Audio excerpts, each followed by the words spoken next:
demons call when they do what they do. And now I feel like taking off, find a place with a view. The pain is never gonna stop if it's controlling you. I know that time can heal it all, I just gotta get through. I just gotta get through, I just gotta get through. Cause I feel like taking off, find a place with a view. The pain is never gonna stop if it's controlling you. I know that time can heal it all, I just gotta get through. Sometimes I feel like all is lost, but I know it's not true. I wanna put up all my walls cause I'm not in the mood, but then I cut myself off from the rest of the room. I know that time can heal it all if you're patient, and soon it can all be worth it, all the searching. Pain is never really permanent, but damn it hurts, man. I could feel all of the turbulence and it's concerning. I've been searching for a purpose, I hope it's worth it. This society is really trying me. Ain't no hide and seek, I hide to be far from anxiety. I need my space, I need my privacy. I need some silence, please, you're all too loud. You don't speak quietly, opinions violently thrown across every surface. It makes me nervous, is the world honestly burning? That's all I'm learning. Hope that we can make a turn and start reversing all our minds and put the work in. We got some work, man. I started to do,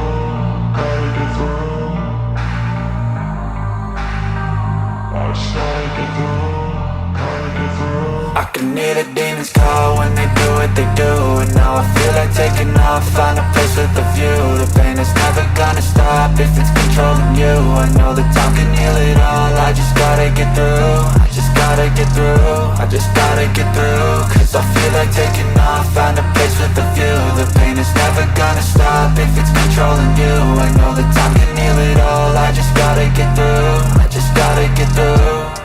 Gotta get through this, life is a nuisance, tie up some loose ends. I try to be human, find a solution, my evolution.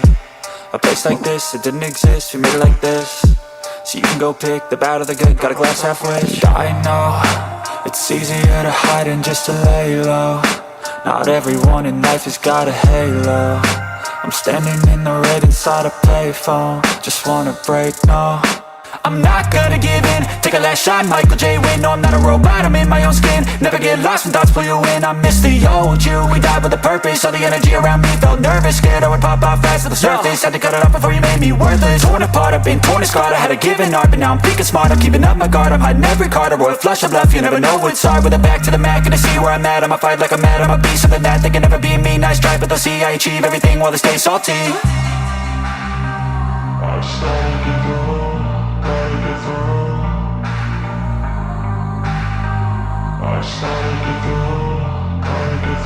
I can hear the demons call when they do what they do. And now I feel like taking off, find a place with a view. The pain is never gonna stop if it's controlling you. I know that time can heal it all, I just gotta get through. I just gotta get through, I just gotta get through. Cause I feel like taking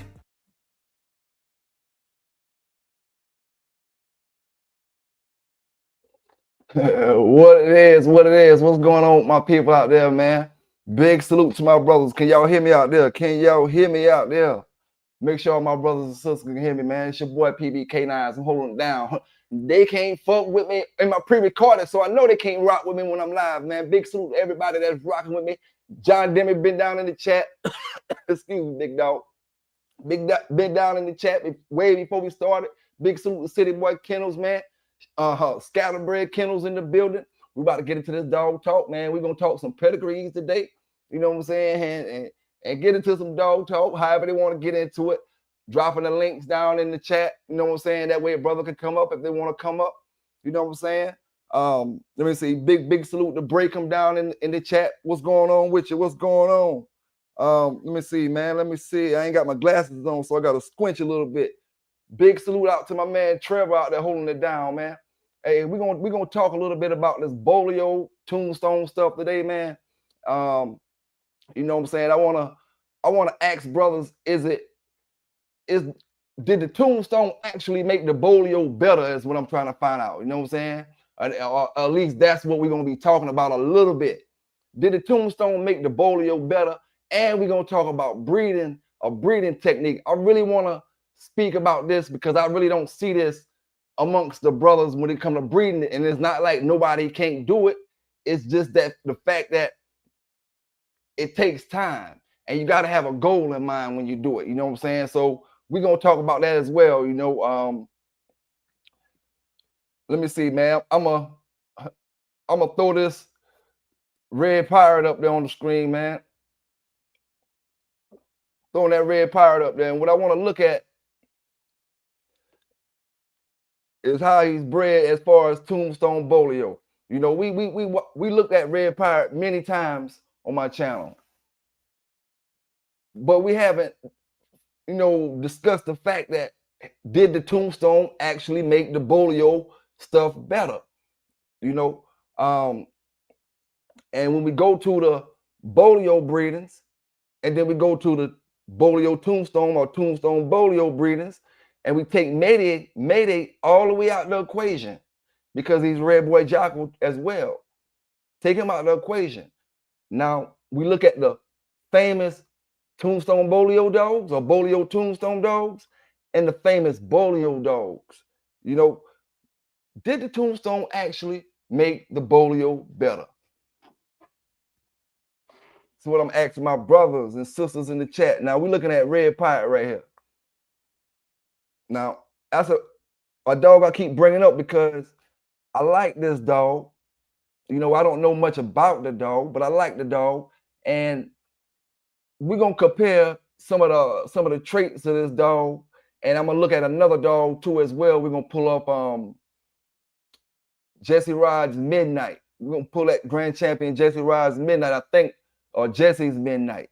You know, we're gonna pull that dog up too as well in a few minutes. But I'm just looking at this dog right now, man. And who do the dog look like it take the trait from? When you look at his pedigree, it's pretty much Tombstone Bolio. You know, I'm not gonna say 50-50, but it's a half and half cross. Tombstone Bolio, without me actually diagnosing each dog in the pedigree. Did it take more from the Tombstone side? Did it take more from the Bolio side? The thing about the Tombstone side, when it comes to Tombstone, if he's off of a different ped, then when you look at the ped that they got him on online ped on, you won't see dogs that favor Red Pirate. You have to go to what he's really off, but we can't go by that. We only gonna go by what the online peds say and the ADBA say. So we're gonna go by that. We can't go by what else and it's supposed to be this and all that other stuff. We're gonna go by what's documented. But what traits do this dog take from, or what line do this dog take from? The Bolio side, the Tombstone side?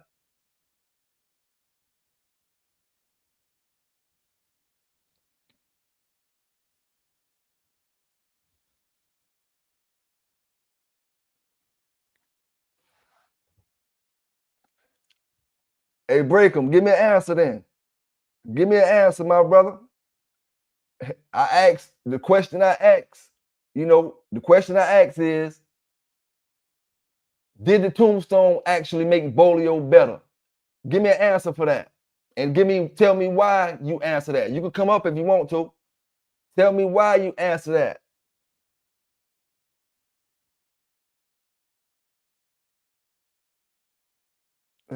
I see you in a typing mood tonight, breaking. But the thing is, dog, we come up and explain why you feel like, the way you feel. No, it's easy to type. Low IQ people type. Get up here and let's talk about it. And let's see where you're really at and where you really stand at with this bulldog talk. You know what I'm saying? We don't care about color. We want to hear what Breaking talking about. You know what I'm saying? That's what we want to talk. That's what we want to talk about. What Breaking want to talk about. Let's talk about what high IQ bulldogs talk about. What's the longest you ever bulldog? You still ain't answer that question yet. You high IQ motherfuckers still ain't answer that question yet. You know what you want to talk about? Let's talk. Let's talk about some high IQ bulldogging. You know what I'm saying? If I'm gonna do that, I'm gonna have to do that with real bulldoggers, not no band dog breeders and bully dog breeders. So let's talk about some real bulldogging up this mother. You know what I'm saying? Holla at me, Breaking. Don't do all that typing, dog. I ain't with the typing. Let me drop that link so you can't say I'm bullshit. Let me drop the link. We ain't talking no shit. We just want to get bulldog talk. You know what I'm saying? And represent what you stand on. Stand on what you represent on. You know what I'm saying? All that other shit is out the door. Go to them flunky channels for that shit. You know, they got channels called the reject channels. Go to them channels and they're gonna put up with that shit. I ain't got no tolerance for bullshit no more. So let me get this link for you. You know what I'm saying?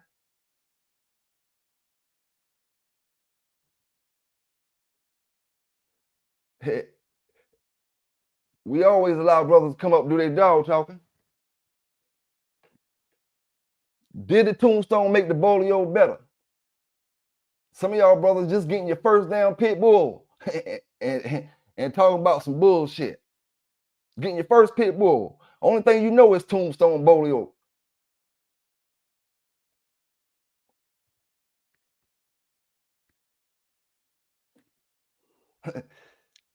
See, we deal with low IQ dog men, right? We ask low IQ questions, but we got backbones to stand on. We don't just talk that talk. We stand on it. You know what I'm saying? They don't never click that link, boss Mango. Salute to you. They don't never click that link. All they do is stay in that dirty section of Facebook. Hold up, man. Let me take this pedigree off that screen real quick. Let me take this pedigree off that screen real quick so you can see the boy. They don't never hit the links. All they do is stay in the dirty section of Facebook talking about lies, keeping me blocked out because they know how I'm gonna get down. You know what I'm saying? It's your boy PBK9s, man. Like I told them, if you ain't got no credentials, don't even come on my motherfucking page. You know what I'm saying? Straight up. And we doing G-check as soon as you come up this bitch. You know what I'm saying? You ain't lingering around taking notes and all kind of shit and talking all kind of shit and you ain't got a bit of credentials. As soon as you come up here, like the boys doing them sets and G-check. What kind of credentials you got? You know? And all that shit, once you do that shit, you see how small the crowd get. You ain't got to worry about nobody. They gonna type all damn day, boss. Hey, boss, they gonna type all day, fam. You know what I'm saying? It just is what it is, man. Hey, every day, dog, they one week they good, the next week they be hoes. You know, we expect that shit when you come to flunkies, dog. It don't take much for me to say something to make one of them flunkies mad. Real bulldoggers don't get mad about the shit I talk about. You know what I'm saying? It be them flunkies, dog. I say some shit about a black dog. Now they mad with me for 6 months. A real bulldog will know I'm joking on some shit. Or either that's the way Pelican Bay feel. Fuck it. They'll be mad with me all year long because I say fuck a black dog. Fuck you and the black dog. You know what I'm saying? That'll make it better. Like I said, I drop links, man. I ain't with all that typing and shit, you know. Go find them boys, because they do a lot of typing on all them other channels. But over here, dog, we talking bulldogs. Yeah, man. They be in them Facebook groups, you know what I'm saying? One thing about it, like I say, at the end of the day, I do this, dog. They can't fuck with my pre-recorded. So when it come to live, when I do pre-recorded, they just type. So I know they ain't coming up here on no live.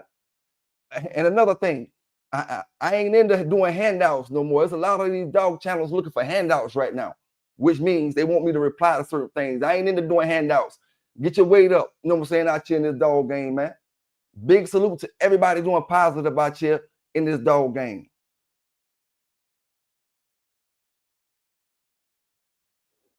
Hey, City Boy.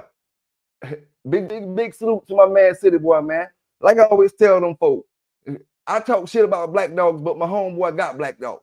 You know, and damn it, we ain't beefing about no black dogs. You might see me with a dog next week. And then when you see me with a black dog, then I got 1,000 people in my chat. Weren't you just talking trash about a black dog? Weren't you just talking trash about a black dog? That's all y'all do is type, man. Y'all know fucking bulldogs. Y'all should be damn secretaries or some shit like that, man. Go get a fucking secretary job. You know what I'm saying? And get the fuck out my damn face. You know? We talking pedigrees up this joker. So let me throw this red pirate back up here, man. Let me throw this red pirate back up here. Did the tombstone make the bolio better? Now, when it comes to breeding, what I want to speak about as well, and I can go ahead and speak about that. We got line breeding, inbreeding, outcrossing, and different things like that, right? But when we look at these dogs, a lot of times the scatterbred dogs is your better looking dog. A lot of times. But the thing about a scatterbred dog, they don't get the chances a lot of the times that a lot of the purebred and more line bred dogs get. See, a scatterbred dog, if he don't produce like he's supposed to produce, like his daddy did, then he don't get the chances a purebred dog get. Oh, I'll wait on him. I'll wait. If a scatterbred dog offspring don't do what it's supposed to do in a litter or two, they don't get the time that a more pure dog will get because, oh, I want to wait on this. I want to wait on this. You know what I'm saying? When the brother doing that, you know what I'm saying? So what I'm saying is, have you ever seen a pedigree that has considered scatterbred up until the first 4 generations, right? When you look at the first 4 generations, it's scatterbred. But when you get in that 4th generation and you look at every single dog all the way down that pedigree, it's coming from a different bloodline, but it's line bred. Let me give you a quick example. We go to the 4th generation of City Boy Kennels Chainsaw. This is a bullshit pedigree. I'm making this up using City Boy as an example. City Boy Kennels Chainsaw, 4th generation, Mellow Yellow. Y'all know how Mellow Yellow's bred. She's line bred off the Big John stuff. That's in the top of the bottom side of the 4th. All right. Now we got another dog bred just like that off the Boudreaux. That bred the Mellow Yellow. So this the 4th generation at the very top. You got all Boudreaux, all that Big John stuff. Now on the next line, you got all of a tab dog, right? All tab on that male. And on the female that tab dog bred to was all of, say, Bolio or say Buck. We're gonna say Buck. All right, STP Buck. All Buck dogs. You know what I'm saying? And then the next line, make a long story short, all the way down the pedigree, all different bloodlines.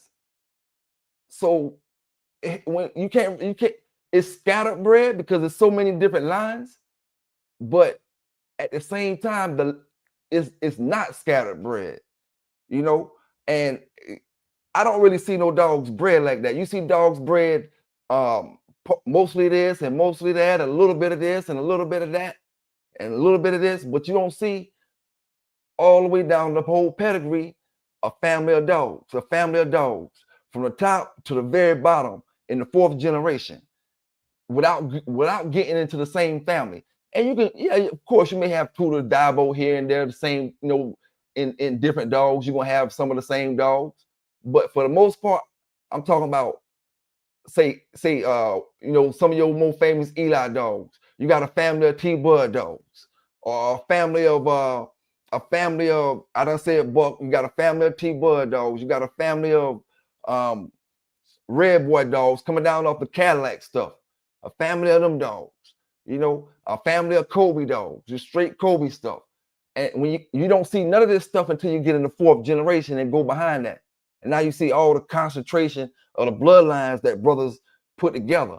Now, if a brother do that all the way down from the top to the bottom, I think you'll have some of the healthiest dogs. You know what I'm saying? You'll have some of the, you'll know how to spot your genetics and traits and stuff when you see it. Oh, this dog looking like the Eli stuff, or this dog looking like the Jeep stuff, or this dog looking like the so-and-so stuff.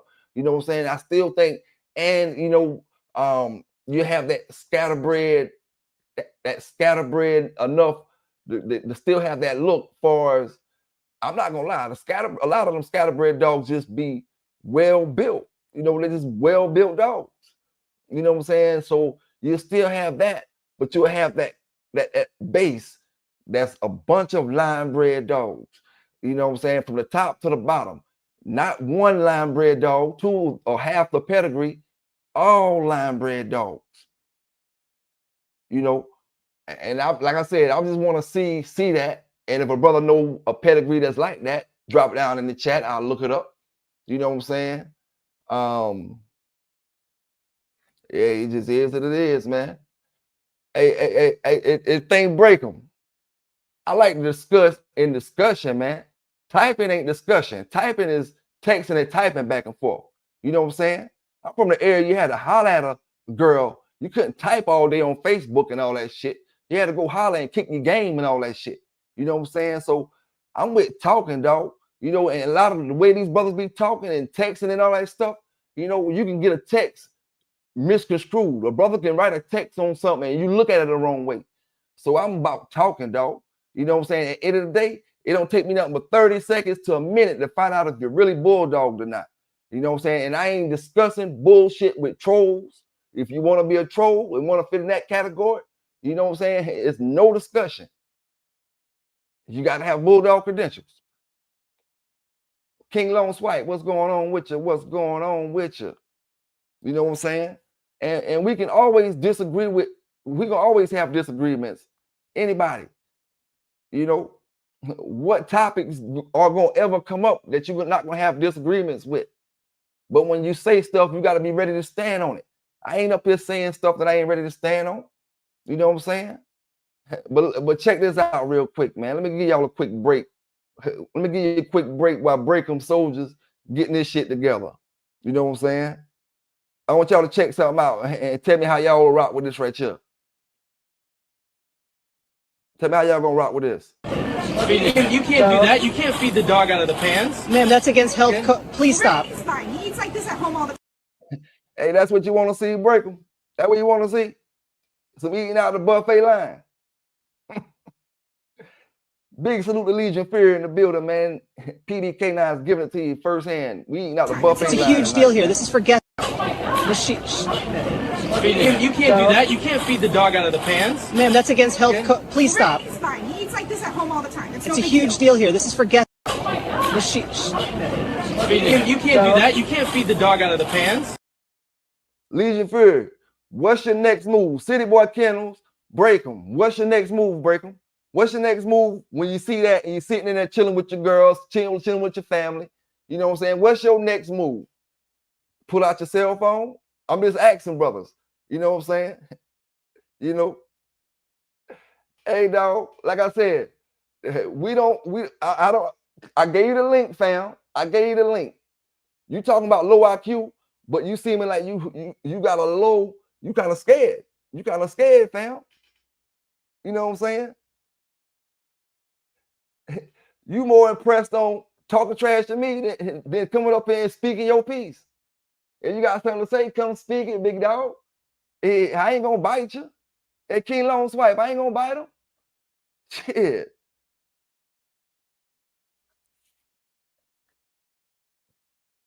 But I know it's far more easier to type and to seem like something than to come up here and talk and to be something.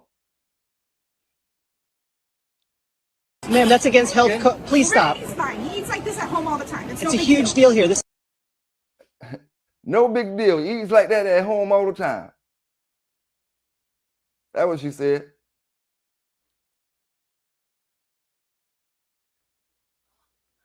Salute to my brothers down in the chat, man. My sisters down in the chat. Like I was talking about with the pedigrees, man. If you know a pedigree that's line bred like that, that's heavy line bred all the way down, drop it down in the chat. Let me look it up. You know, hey, it is what it is, man. It is what it is. Looking at that red pirate, checking that red pirate out. These brothers be making up fake pages. This is the thing, man. This is the thing. Y'all act like I just start doing this news stuff and this dog stuff and to not know when you come up with a fake page. These brothers been rocking with me for months, for years and years. And all of a sudden, new people pop up. And then they one week they cool, 1 week they get mad. This, man, listen, like I tell you, I ain't got time for it. You know what I'm saying? I ain't arguing with no band dog breeder. You know, I will not do it. And I done realized half the Pitbull community dog channels is bully breeders and ex-band dog breeders. So in order to prove that you're not a bully breeder and ex-band dog breeder, hit that motherfucking link. Other than that, type your ass away and I'm gonna ignore what the hell I want to ignore because this is a platform, my platform.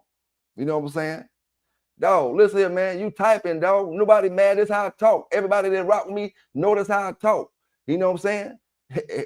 Hey, like I told y'all brothers, you can't say the shit in my face on the videos, whatever y'all say. So I know damn well half the shit y'all say y'all want to say it to me in person. You know what I'm saying? Y'all boys too sucker to hit the links. I told my old school dog brothers, man, we gonna weed out these damn fake ass, troll ass bully breeders, and weeding their ass out, sending their ass over there to the reject channel. Where y'all fit in at, man?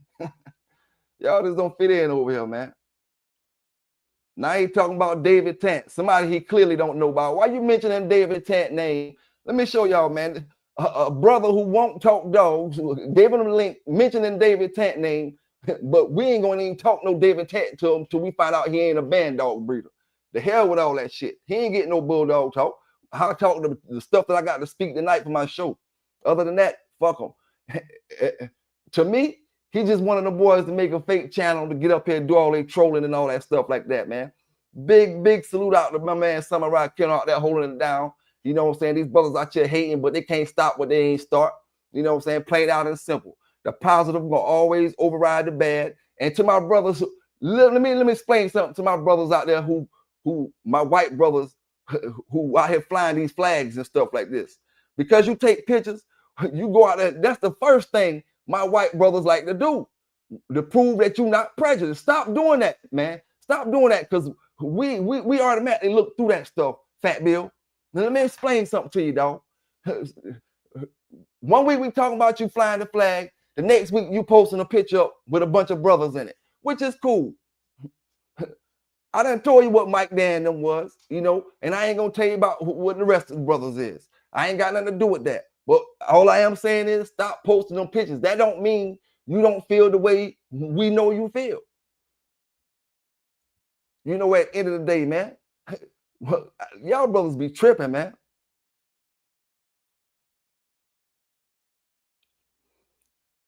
So Boss Mango, what did the tombstone bring to the bolio? And did the tombstone make the bolio better? And give me some tombstone bolio dogs that can represent the tombstone bolio line outside of Red Pirate. I got Red Pirate right here. You know, I got Red Pirate. Outside of Red Pirate, give me some more tombstone bolio dogs. Can't have Mayday because he got Red Boy Jocko in him.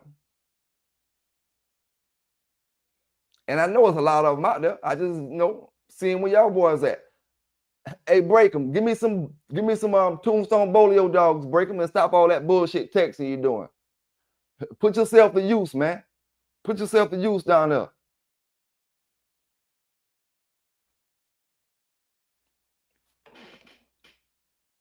Big salute out to small time kennel in the building, man. Holding it down.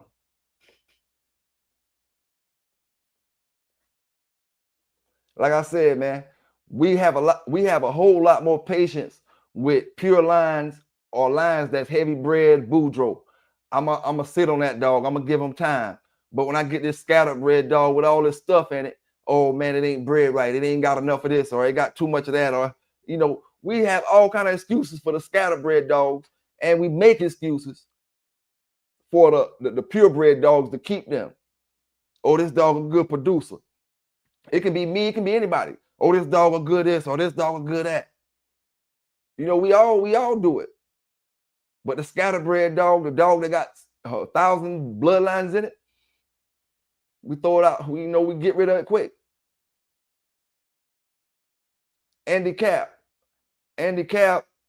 What's Andy Cap, John Dembry?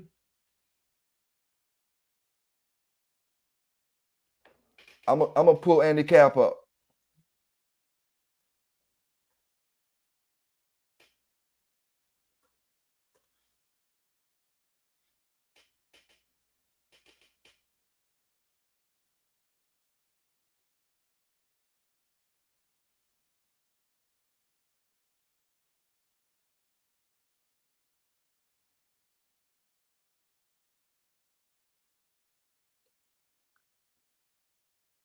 All right, Andy Cap. Bolio on the top, Balls on the bottom. Dirty Mary is coming off a daughter of Bolio. Then we got Burton's Hank. Burton's Hank right here. See what that Burton's Hank coming down off of Tudor's Red Bill, Tudor's Toonie, bunch of Tudor's dogs. Okay, we got Burton's Hank 2 times in handicap back right there. So let me see. I don't see no tombstone in them. I haven't looked at all of them yet. Poor boy Bob.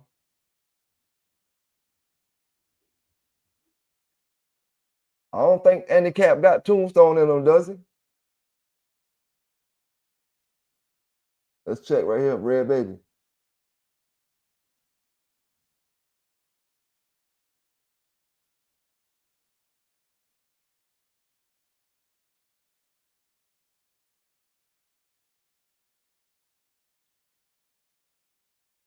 No. Andy Cap or Bolio and then heavy Bolio and Burton's Hank.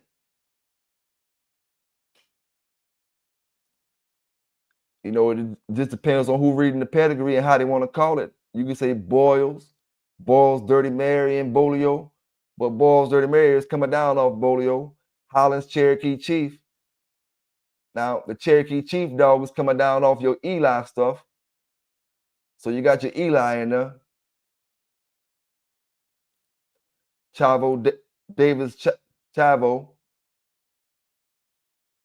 More Eli. So you got your Eli in there through your Cherokee Chief dog. Bolio, Eli, and Burton Saint.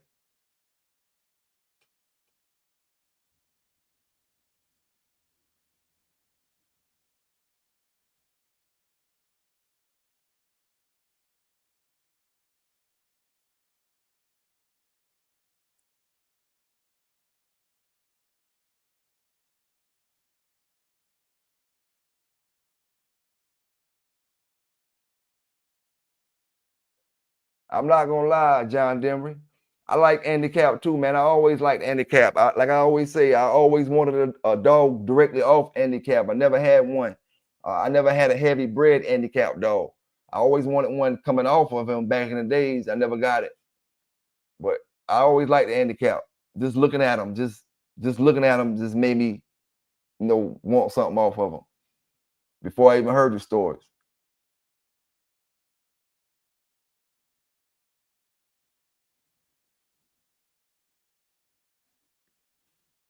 Now, I think Andy Cap, if you ask me, Andy Cap take after the Bolio side. Let me see Burton's Hank. Or do you think he looked like the Burton's Hank stuff? Burton's Hank got the white down the middle of the face. You got the white on the muzzle right there. Andy Cap got the white on the muzzle right there.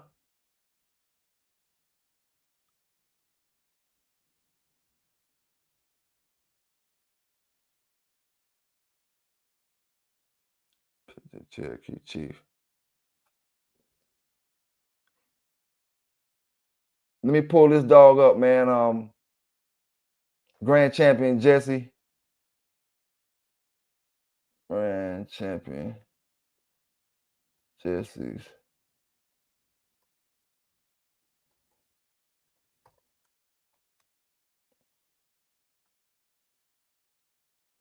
I want to look at this dog too. Heavy Bolio dog. But you got your Eli on the top side. Bolio on the bottom side. Tombstone as well. Tombstone Bolio on the bottom side with your Eli on the top. Now, this dog here, I can say Eli, or I can say this dog is got a lot of Tudor's dogs in him. You know, when you go past this fourth generation, you start seeing a lot of Tudor stuff in them.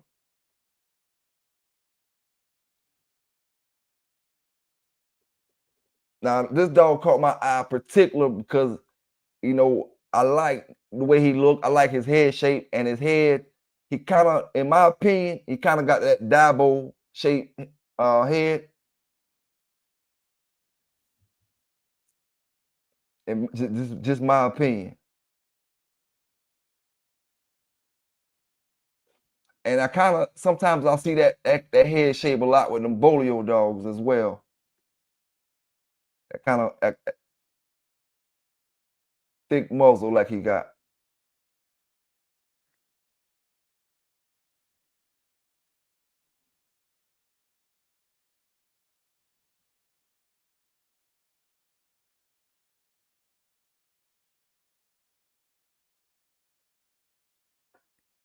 So what you think, man? So what you think?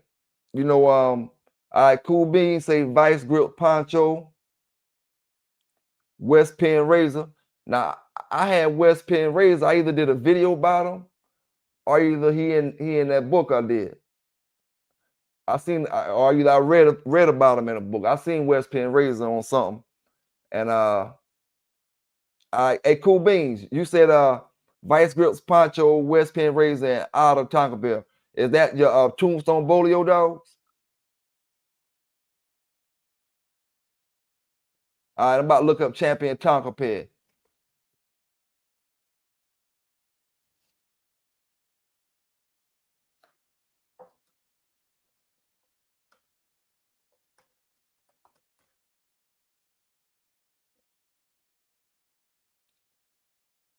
All right.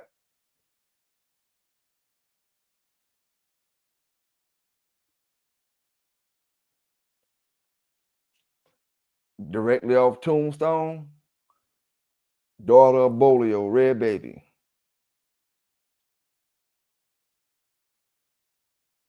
Now, while we talking about these Bolio dogs and stuff, let me ask y'all brothers down in the chat this, 'cause I know y'all probably know the answer to this, man. Which way is that brother name spelled? Is it two different people? Is it Klaus with the C, CL, or is it Klaus with the K? Is that the same person or is that two different people? Like this Klaus Zeke right here. Is that the same person as Champion Klaus's Staber in the 4th generation? Or is that a different person?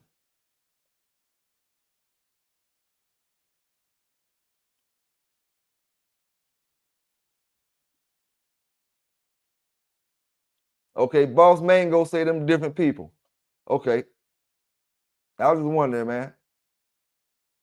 But that's a Tombstone Bolio. That's pretty much a representative of the Tombstone Bolio line right there. Champion Tatanka Rum Dog. He produced a lot of great dogs. It said, let's see here.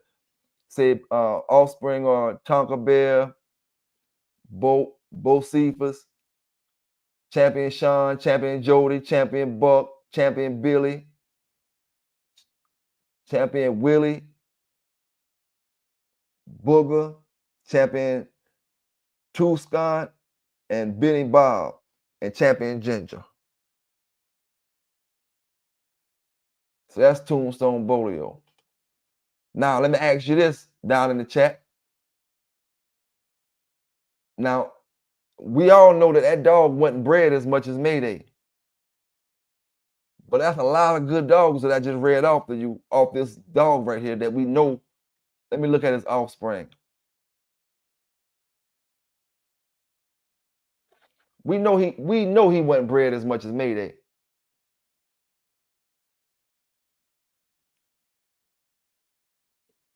All right, he got 3 pages up there, give or take. Just say if they a little off, he may have 4.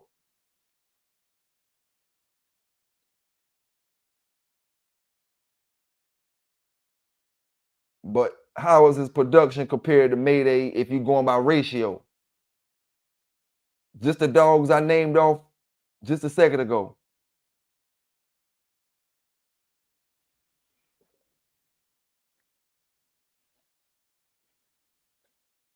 Do Mayday got this many champions I can name off right now?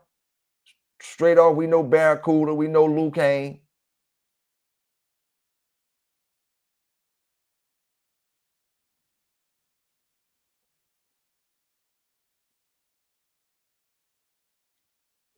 And see, this dog right here,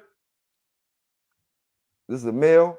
This dog should have been bred to a female Red Boy Jocko dog directly off Red Boy or that Jocko cross or Miss Jocko and Yellow and all them. This dog should have been bred directly to a dog off David Tantyard. And then you would have seen another cross of the Tombstone Bolio Red Boy Jocko coming from a whole different side. You know, and just see how that would have worked out. And I'm talking coming directly off this dog, bred to something directly off David Tantyard. That'd have been a whole nother family. If not, not saying it's not out there. Maybe some out there. Let me see. See if this dog was bred to any of the tank dogs.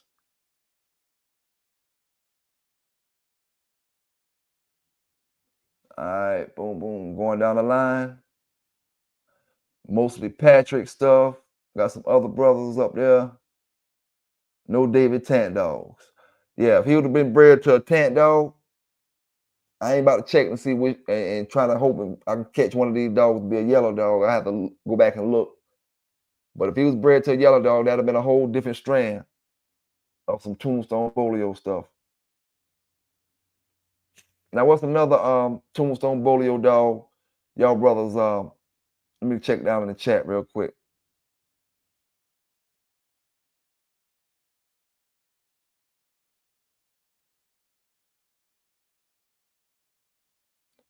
All right, Cool Beans say check out Cruz Warlock. All right, I'm about to check that out, Cool Beans. Cruz Warlock. Cruz Warlock.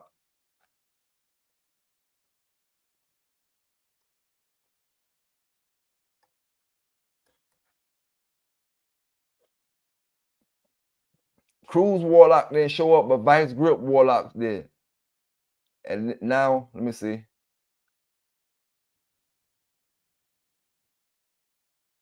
All right. I'm taking this the dog you talking about, big dog. All right, we got Bolio on the top. Boom. Bolio. Bull Boy Bob. That's your Bolio. Do we got any Tombstone in this? Let's see. We may not have no Tombstone in this. That may be straight Bolio there. Oh, we got a tad bit of Tombstone back here. Yeah, we got a little bit of Tombstone in there. Tombstone right there. Boom, boom, boom. Okay. That's let's see, Kincaid Princess. Another Bolio daughter. Man, that's why Vice Grip had that shit back in the days, man. Vice Grip, I ain't gonna lie to you, back in the 90s, Vice Grip in Vietnam, them, not saying they was partners or nothing like that, but I'm just talking them was names that you don't hear no more. Vice Grip had some shit back in the days.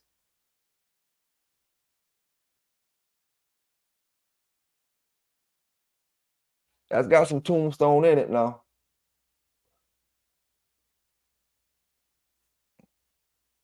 But it's heavy on that Bolio side.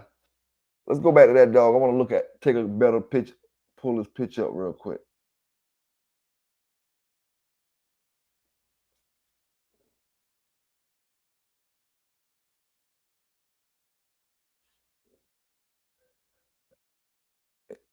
That's a big dog there. They'll work him down.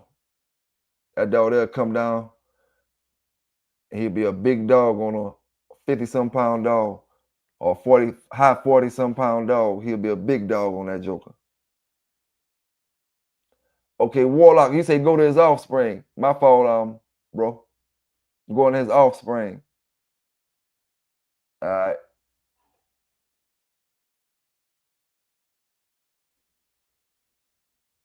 Check out Cruz Brown Sugar. All right, that's your Red Boy Jocko and your Bolio crosses right there. Now these dogs right here, Cruz Brown Sugar, if you got something off that, you know, that's some hellified Red Boy Jocko Bolio stuff there. And like I always say, let me see before I speak too fast.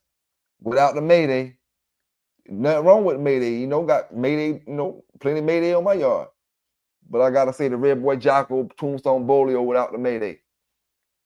You got Tant, Hollingsworth Sugarfoot, which is coming off yellow. Burn Stumpy yellow 3.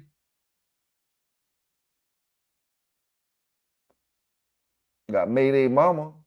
In actuality, that's Mayday's sister right there. This different breeding. This dog right here, Hollingsworth Sugarfoot, Mayday's sister. It could be a younger or it could be the same litter.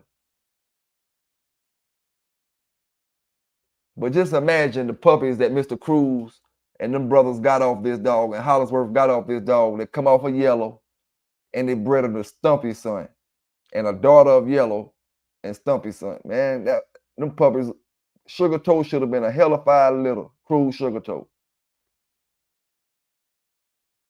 Then they got that Bolio stuff in there. Nobody don't got no line bred dogs off these dogs from back in the days. This a pedigree from the 90s right here.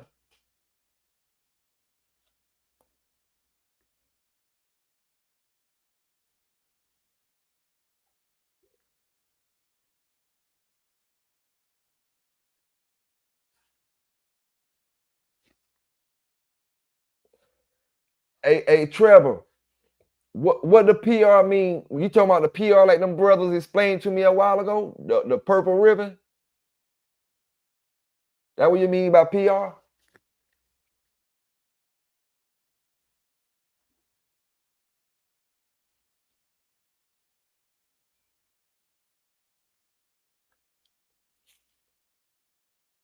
Let me check one more of these dogs out in Warlock pedigree.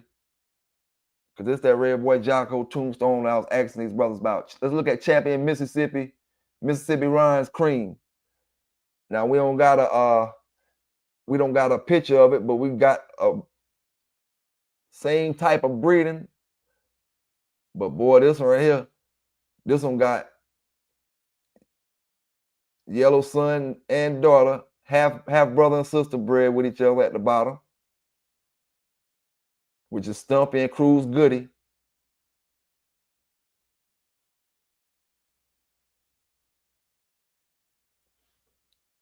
Cottonham's Boomer, Cottonham's Ginger. See, that's what I mean by these dogs was different, man. You know,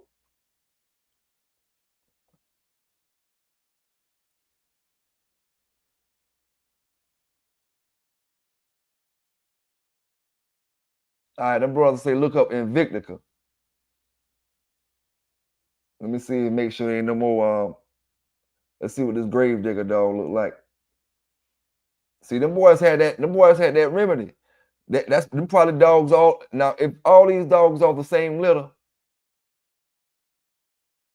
that's a champion right there. Grand champion, Angels, Dragon, same breeding, Red Boy Jocko with the Bolio without the Mayday in it, going straight to Mr. Cruz, them stuff. You know what I'm saying? When Yellow was living, these breeders was made off the real Yellow stuff, not the bootleg. You know what I'm saying? Now Yellow could have been dead when these breeders was made. I mean, not when these breeders was made, Yellow probably was dead, but these dogs come off Yellow.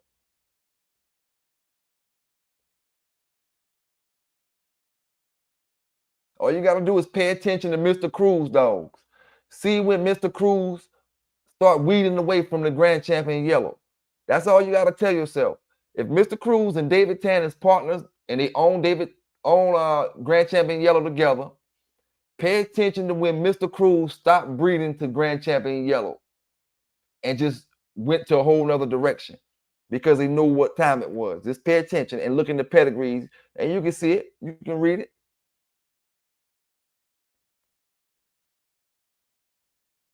All right, let me check this pistol dog out, see if it's a picture or anything up there. Pretty much all these dogs right here, Red Boy Jocko breeders coming out off Ginger and Cruz Classy and Sugar Baby. Let me check that Invicta. You say that Invicta 2 dog?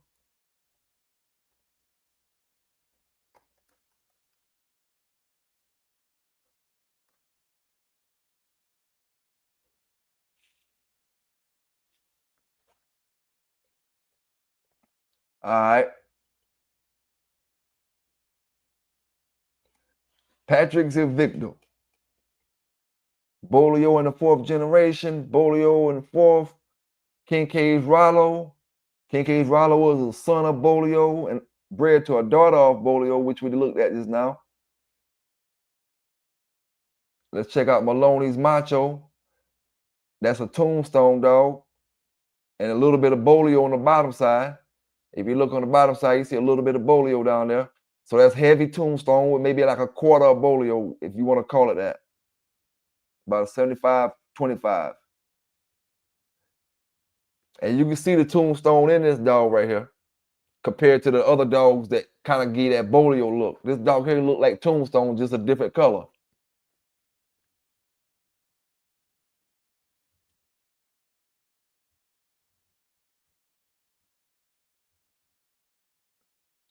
King Spanky. Now Spanky is a Tombstone dog with a little bit of bolio in him.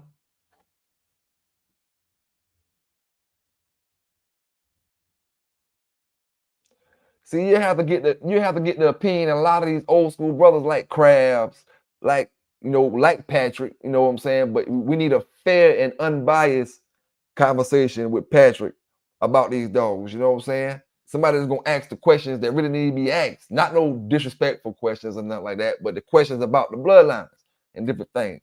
And speak to these brothers. All right. So that's a Victor 2. Check out Black and Victor. So they went back with the look like the bolio. Kid Blackie. That's the Homer stuff. The bolio. Yep.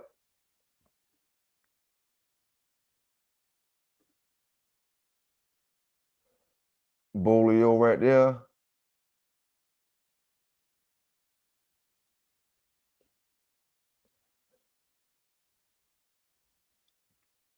See, them bolio dogs have a look to them, man. You can see it. You can see it in them heavy bolio dogs.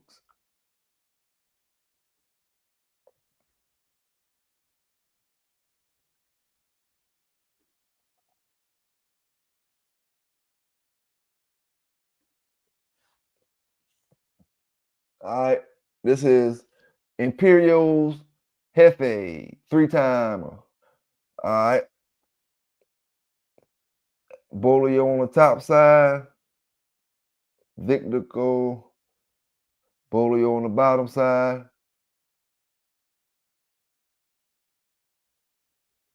May have a little Tombstone in there somewhere. Hey, who blocked Ken Lightning off the chat? Who blocked Ken Lightning out the chat, man?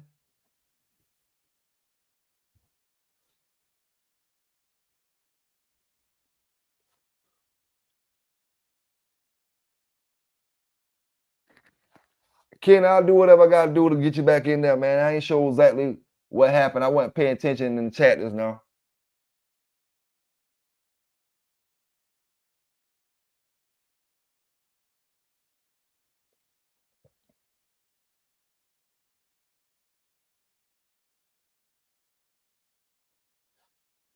All right. I'm looking. Let me go back to this.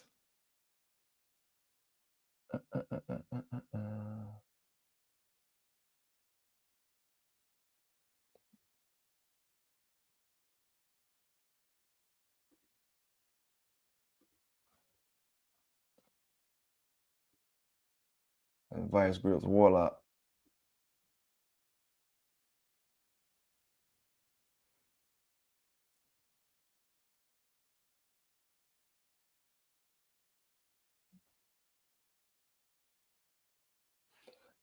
Hey, now, good statement, King Lone Swipe. Now we don't see the F4 and stuff like that. We don't do that. We have a different way we do it because all ours is already established. All our lines is already established, so there's no F1, 2, and 3 and stuff like that. With us, it's more like it's just whatever dog that you see in the pedigree the most of, when it goes back and we start going back into that family tree, that's the one that pretty much got the most blood in the dog. So if it's going back and you see a lot of red boy dogs, predominantly red boy, maybe 60%, then you got a red boy dog, and then you're looking at the rest of the dogs and you seeing where they go back to. You may be a Tudor's Dabo, or maybe an Eli dog, may have a little bit of Eli in it. You may have about 15% some Eli in it. So you're a red boy Eli, and then you may see some more bloods in there somewhere. You know what I'm saying? I never really heard nobody categorize the pit dogs as F1s, 2s, 3s, and 4s, stuff like that. Now, when Mr. Kobe and them was getting their dogs, I believe that could have been considered all that type of stuff like that, F1, F2, F3, and stuff like that, because that was the beginning of the process, But with us now, we done passed all that.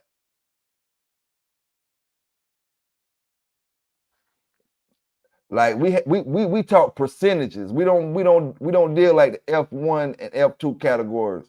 We more a percentage talking. Like what's percentage of this dog and that dog? What percentage of Jeep is in this dog?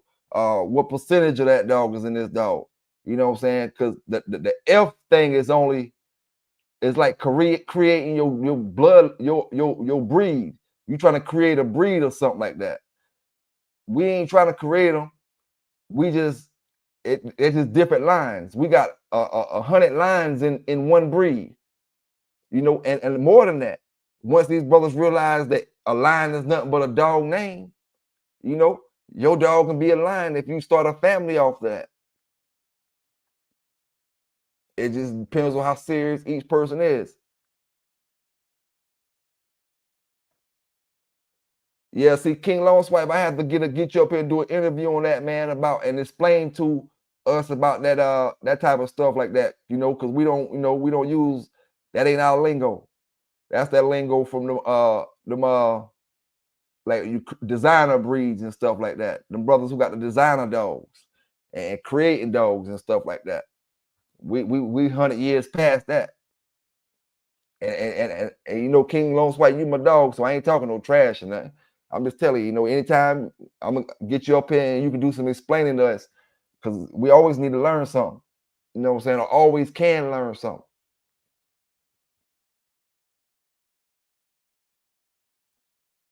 See, our pedigrees go so far back. King Long Swipe, let me ask you a question. Our pedigrees go so far back. How would we categorize it as far as 1, 2, 3, 4, 5, 6, 7, 8, 9? Like, you know what I'm saying? Our dogs got names. So if I gotta say if it's an F5, if a brother say what bloodline is that? How can I use the number F5 or F4 to tell him what bloodline this is?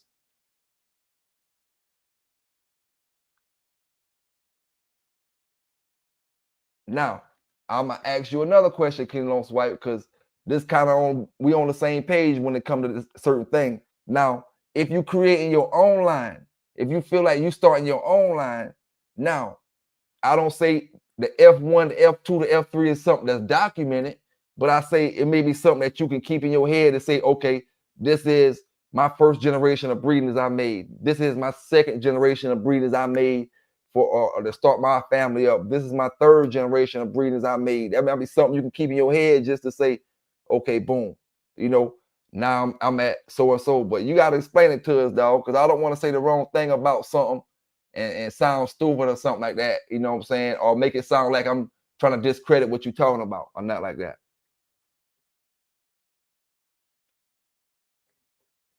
Oh yeah, man.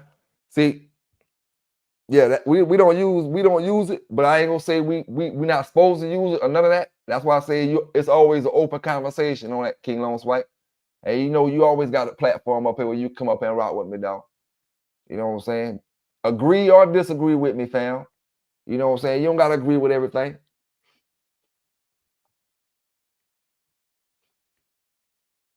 But yeah, man. And I started the video off asking brothers, did the tombstone make the bolio better? Because you look at Buck don't got the tombstone in him. And he's a very desired dog. And he's a very great producing dog. Buck is one of the best producing bolio dogs out there without a tombstone in him. But then the brother gave me the Tonka dog, and that dog produced some great dogs as well. That's 50-50. Then we seen Mayday come with the Red Boy Jocko. So we know when we crossed the Red Boy Jocko with the Tombstone Bolio, and we seen all them brothers who did them Red Boy Jocko breedings, we know when we went to Tombstone Bolio, it worked. It worked that way, and it worked this way, and it worked that way. We see that all throughout the years. the Tombstone, Red Boy Jocko works. Tombstone Bolio, rather. So that's, we want to go back to history and see what's working. It was working back then. And if brothers was breeding, like I said earlier on videos before, if brothers breeding to have better dogs every single time, we made breeders 10 years ago, but the dogs we got now supposed to be better than that. There's no reason in 2025 I should be saying the dogs from the 90s is better than the fucking dogs today's time. That means we did backwards breeding. We're breeding backwards. Are we doing something backwards? The dog's supposed to be going up, not down. That's why I said before, if the dogs started when they came from Ireland, Mr. Colby, Mr. William Lighton, and all them got them, we can all say that we feel like the era that's maybe about the 70s was the best era coming in, the 70s, the 80s, and the 90s, when it comes to the strong dogs throughout history. We all probably agree to that. The best dogs in history. Now, how can the dogs go from excelling, getting better and better and better, to getting worse?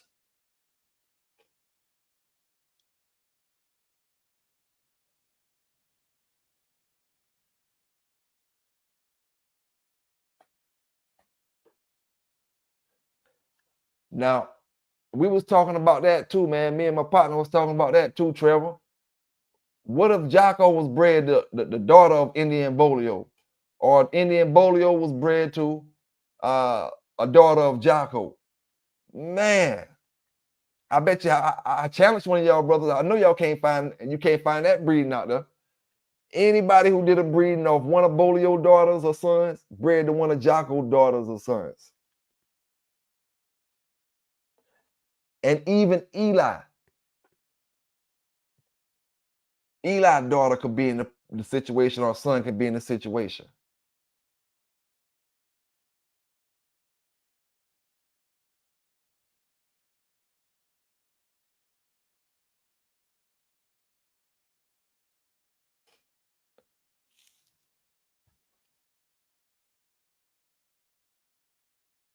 Let me drop that link down in the chat, man.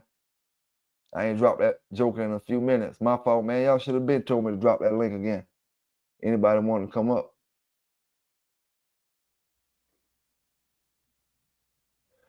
Trevor say Jocko has Dabo behind his pedigree.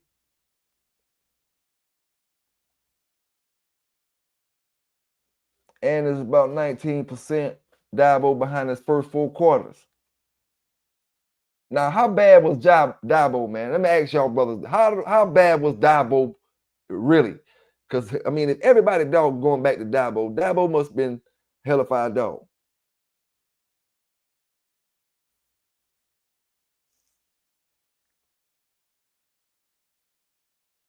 Yep, Cool Beans say Boils and Eli equals Boils. Bolio and Eli equals Boils.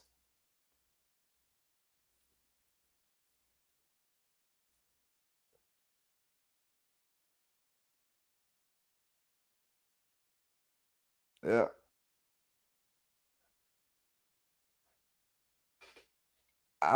Just my opinion, I think it's getting worse. The dog game getting worse because of probably, maybe I'm gonna say, or the dogs getting, I'm not even gonna say the dogs are less quality. It really, like I always say, until the laws go back the way they used to be, it's gonna always be that reason you can't see how the dogs was like brothers did back in the days. You can't check the dogs like David Tat checked the dogs back then, and all the brothers in them eras check the dogs the same way. You can't do the same stuff, so you can't see if the dog is actually, like, to say it's not as good as it was back then. And I don't mean a little roll here and there. I mean Wild Wild West style.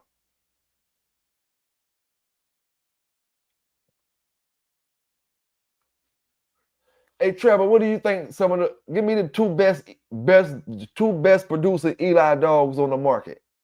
If I'm gonna start my yard off Eli, the 2 best producing Eli dogs, and to have in my pedigree? Anybody can answer that. 2 best Eli dogs.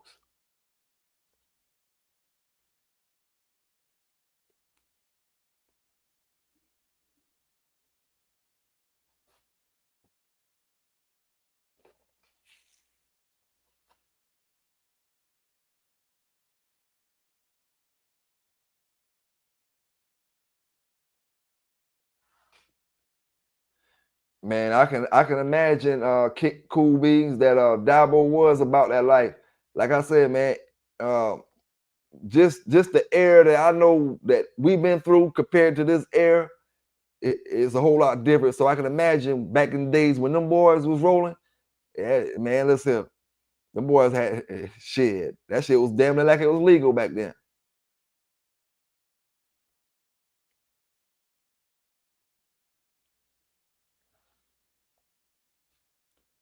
And there's another thing, man. I want to bring up a issue, not an issue, but I just want to bring up something, right?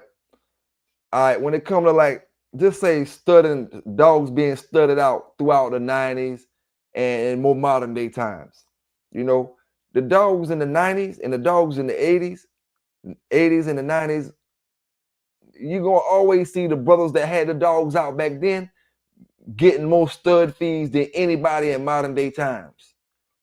Modern day times, you're not gonna see brothers out here making these stud. People not gonna breed to your dog the way they bred to these brothers' dogs back in the days.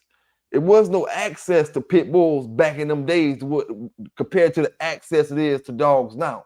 You know, you couldn't, you know, it was only one Mr. Tudor out there with the pit bulls or certain person or Tan or Mr. Garner or this person or, you know, whoever was out, you know, and then you had people with dogs, but it wasn't access to them the way it is now. You know what I'm saying? So you wanted to breed and make your breeders, and you know, in order to make them, you had to know people.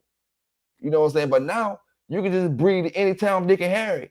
You know what I'm saying? And still get some of the same pedigrees that, you know, some of your big breeders got. Not saying they're gonna be the same dog, but it'll be the same pedigrees. Pedigrees and dogs is 2 different things.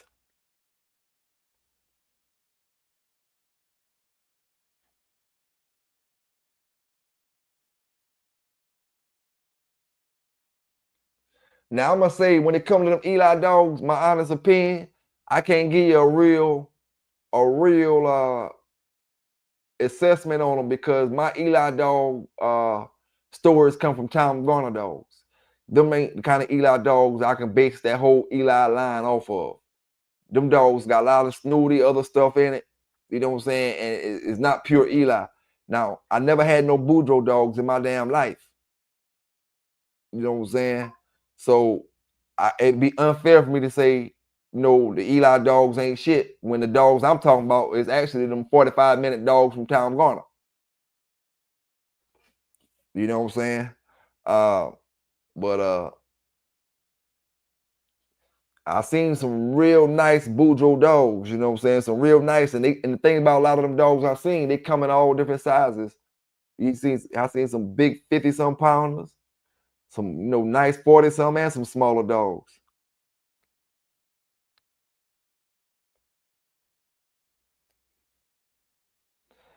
Hey, Cool Beans say Mr. Flores said he had to go through 100 to get one good one. Hey, I can believe it. I can believe it. And then he may fit what he consider not good, maybe good to the next person. He looking for a certain thing, you know. And 100 dogs, it's easy to go through in the Wild Wild West days. It ain't nothing for a brother like him to go through 100 dogs in the Wild Wild West days, testing dogs and checking this and checking that when he a big breeder like that, you know. Now, I will say this. It just depends on what litters they was off of. Was he checking 10 dogs off the same litter, or was he checking 10 different litters, or dogs off different litters? You know, but that's always a saying that any bulldog are gonna use, man. And you know, it's pretty much a true saying. You'll go through a boatload of dogs looking for one good one. Hey, Cool Beans, that's why I say A lot of these brothers done lost they dog, they gonna get that once in a lifetime dog. Cause you go through a lot of them, before you find that good one. But it don't mean you gonna run into the good one at the end of the line. You might run into the good one at the beginning of the line. And now you run through 100 more sorry ones after that first good one you got. It don't mean you gotta wait till 100 to get a good one. You just might go through 100. You might get your good one at the beginning. You might get your good one after 10. You know, shit. And after that good one, you may not see no more like that for 200 more dogs. But I ain't gonna lie, it ain't take me that long. I ran across them a little more frequent than that. I ain't gonna lie. I ain't trying to say I'm no better dog man than that brother. Cause that brother a legend. You know what I'm saying? He a legend. But I ran across him a little more frequent. If I'd have lost that many damn times, I probably would have switched lines.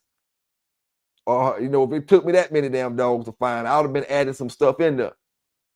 100 damn dogs, that's a lot of dogs.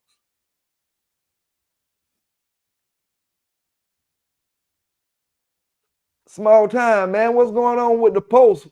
What I'm about to do? What I'm about to do, because too many brothers complaining about posts. So what I'm about to do, I'm gonna take everybody damn moderation away, and I gotta start one by one because I got too many moderators.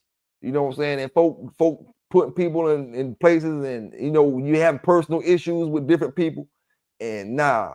You know what I'm saying? I got to start back 1, 2, and make sure the folk that come in here and rock with me every time is the moderators.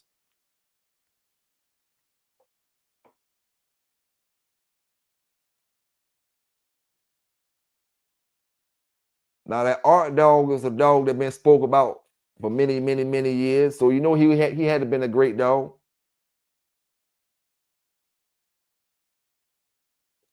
Now Boss Mango say, where did the black come from? Because Boudreaux dogs was brindle, brown brindle. Oh, before Eli.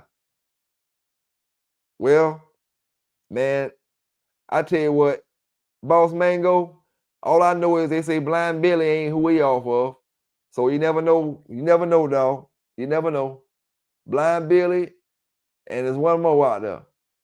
One more on that line. I forgot who the other one. No, Blind Billy, the only one they was talking suspect about. So you never know, man.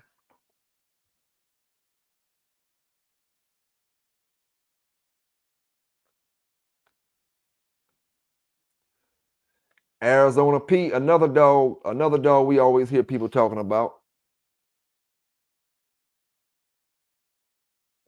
Man, somebody gotta have a damn film. Nobody ain't got no kind of video of Mr. Earl Tudor yard.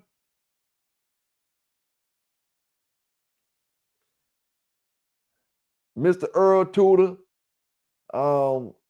anybody from that day, Mr. Kobe, nobody, Mr. Kobe family gotta have some old videos of you know, their granddaddy with the dogs and stuff. King Lone Swipe says his opinion, the pedigrees don't mean nothing. You right, King Lone Swipe. All that pedigree is, it means something, but it don't mean nothing. It means something because it's a reference and it's showing you what your other dog that he come off of is coming off of. That's why it means something. But it don't mean nothing because you don't take that title when you drive your car. You take your car. When you go on, if I come to see you on a trip, my car gonna have to perform. That engine gotta perform. I gotta have gas in it. He gotta go. That title can't get me to see you, King Lone Swipe. So in that reference, the title don't mean shit. You know, but if I want to sell this car, the title means something. If I want to show proof of ownership, the title means something. And if I want to know what my car come off of, the Equifax, the like when we do the background check on the car and all that to see what got wrecked and all that type of stuff, all that stuff will matter then. You know, to see, you know, if your car is what they say it is, do it got a stolen engine in it? Is this a pick a pull part car? You know what I'm saying? Or a Savage car, whatever.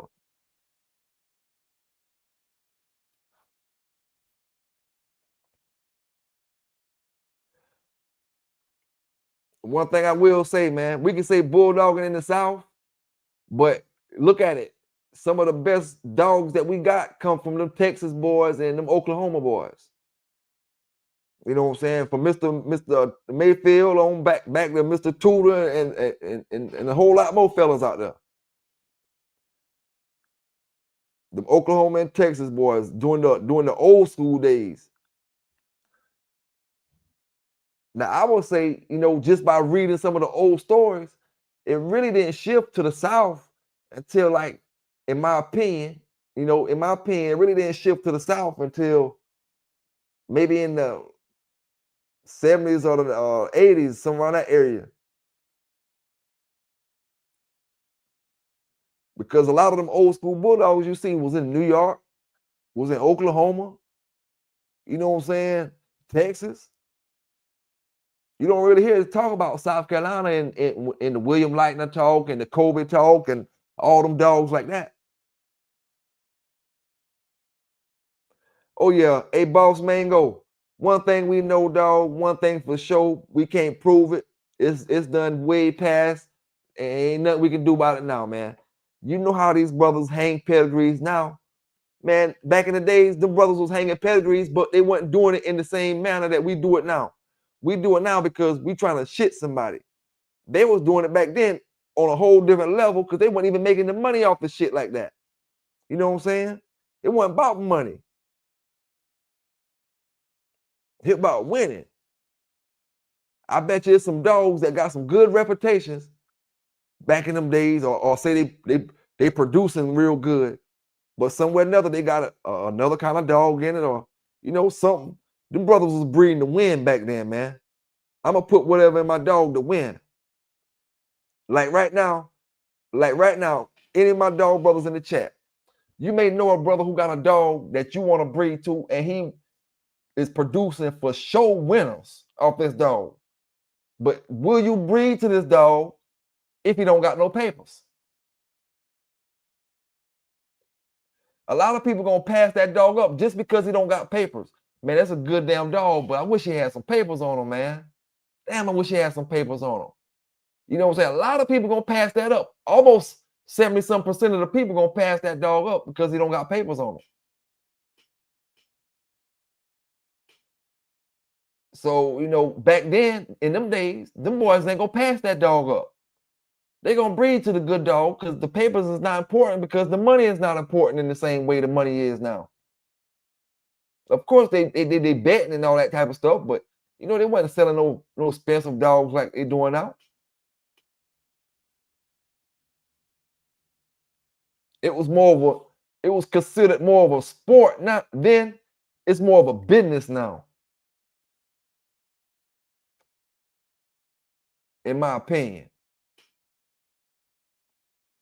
And when something, you know, once you put the business into it, you lost all the sport in the game. Once you lost the sport, you lost what all of the energy them boys was pushing from year after year, from the early 1900s on up. All that energy, all that bulldogging, you know what I'm saying? And then the business part get into it, and shit change. It turned to a business. So now it's brothers getting murked, brothers getting smoked about these dogs out here, breaking in people's house, killing them, and all kind of stuff. You know what I'm saying? Robbing them, and like, man, it's crazy. Mr. Earl Tudor them and Lightning and Mr. Kobe and all them ain't had to worry about somebody breaking in their house about no damn dogs. Maybe somebody tried to steal one. But I guarantee you, back in them days, they took the chance to ask for the dog before they stole them.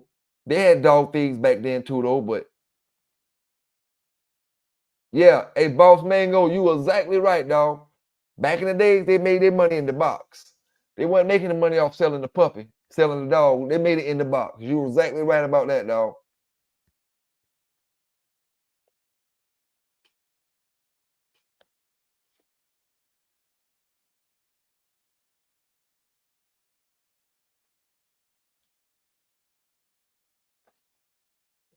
And that's why I say, I agree with you, Trevor, with that, what you said in this comment right here.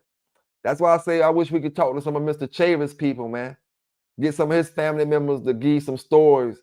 Some of these old school dog brothers, man, you know, don't worry, Mr. Boudreaux, about no damn stories, about no damn Eli. Let Mr. Boudreaux chill, take pictures with him like you taking them with him. I mean, you can get your stories with him, but he's somebody that everybody talk to. Somebody that we ain't heard from, that go further back, just as far back as Mr. Boudreaux Rama. Still the Kobe family still living, and can be questioned, talked to. What about Mr. William Lightner family? Like, one thing I noticed as well, man, when these dog brothers pass away, a lot of brothers just forget about them, man. They forget about their family and all. How many of y'all brothers went and checked on Miss Mims since Mr. Mims died? Tell me that. The ones that call her every damn day getting your papers. Is my papers ready yet, Miss Mims? Is my papers? How many of y'all went and checked on her since her husband died and since she stopped dealing with the papers? See, when the dogs leave, a lot of times folks forget about you, man. They don't go to check on you, no nothing. Mr. Lightner passed away. We don't hear them, nobody talk to his family, no nothing. So and so passed away. Nobody don't. It just disappear, man.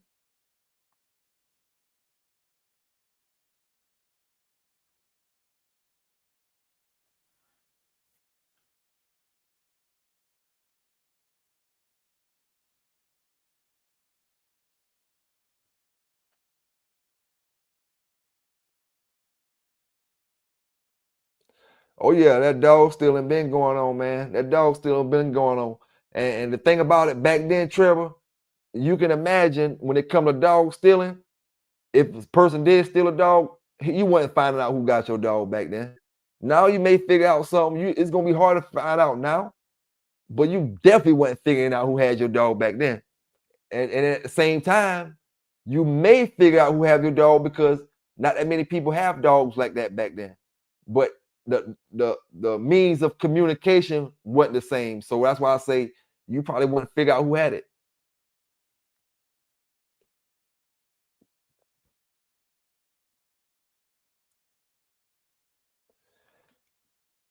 And am I the only person curious about the European dog brothers?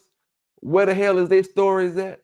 Where's the William Lightner of Europe? Where's the Mr. Kobe of Europe? Where are all these people from Europe at? Come on, man.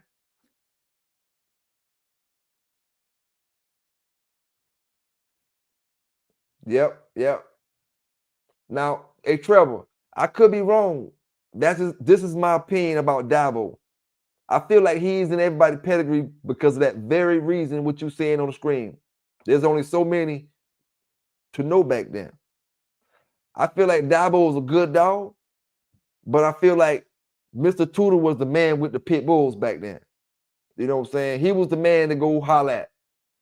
And if he was in that game, you know what I'm saying? And some people never even knew how to find a pit bull.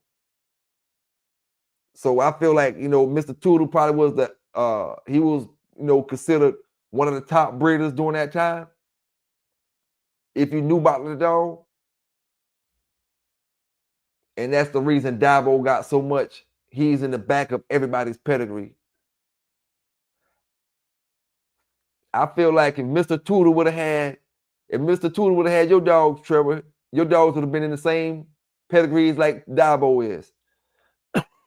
Just because of the era that he came up in and the dog man that he was during the era that he was in. Oh no, hey Boss Mango, you're right. Overseas don't got laws like America, but they do got laws like us at the same time. Because I'm reporting that shit fast as I can, big dog. It been a European bus over the past couple of months that they won't even let me get the info on it. You know what I'm saying? They won't let me get info on it, but it's a big bust that just happened over there. And it's going down the same way over here, man. But in my opinion, I think it's a little more lax than it is over here compared to how the police get you over here. I think it's more like how it was in the 90s over there now.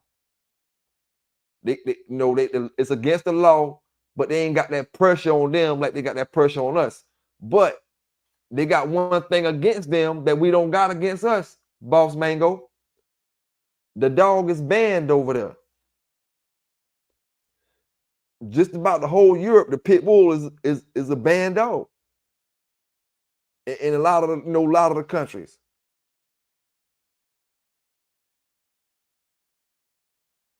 So that makes it even harder.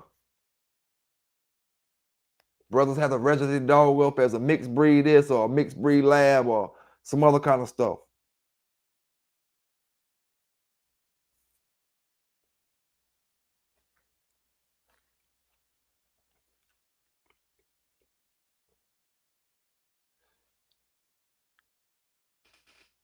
Now,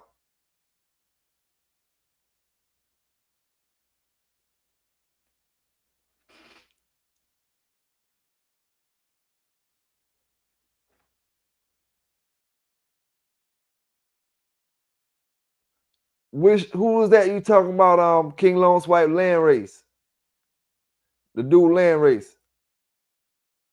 I never heard of him. I never heard of him when it came to pit bulls. He might be a guy from back in the days. How can I look him up? I can just Google it.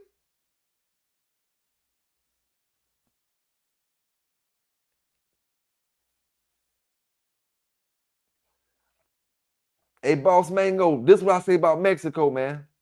I say the same thing about Mexico that I say about Europe. Great dog brothers. I know some brothers over there right now that got some hellified bulldogs. Some brothers from the 90s with some hellified bulldogs. We read a lot of great stories about my Mexican brothers over there. But my thing is, the Mexican brothers had bulldogs just as long as we did. Why the hell they ain't got them damn dog stories put together in some books so we can read some shit? It ain't about being secretive. Mr. Richard Stratton gave you stories way back in the days about stuff. You know what I'm saying? He ain't break no laws to give you the stories. He told you about the dog game in his books. Why we don't got no Mexican literature and European literature to read? Not discrediting them brothers, but it would be good to hear some history from that side of the border and across the water, from the 50s, from the 40s, from the 60s.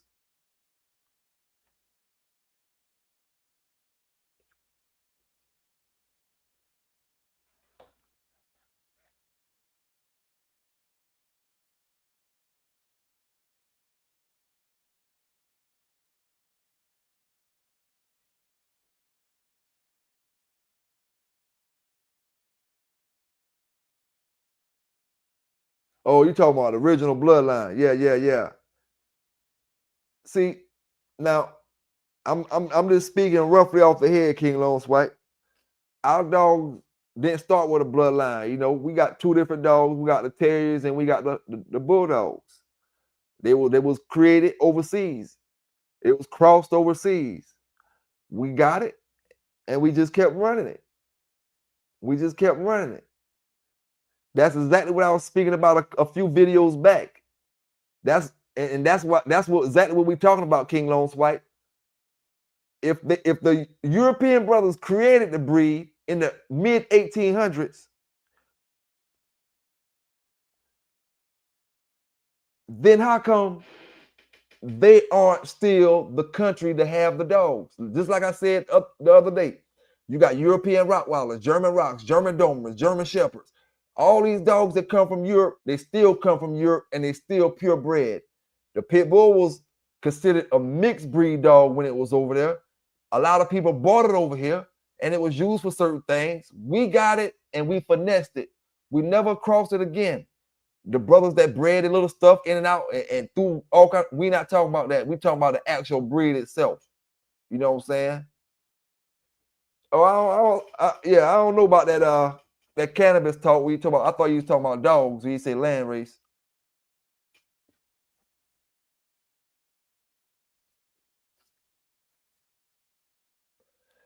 See that cannabis stuff and them F1s and F2s that got to do with them bully dogs and them West Coast brothers.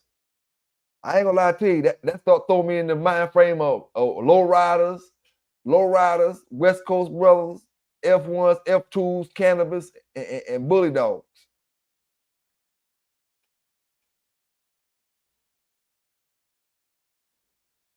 Now, we wouldn't never seen the F1s, the F2s, and all that other stuff, the F4s. Them brothers in Europe would have been having dealing with all that stuff way back in the days. And they wouldn't have been calling it that. They'd just be calling them mixed breed dogs.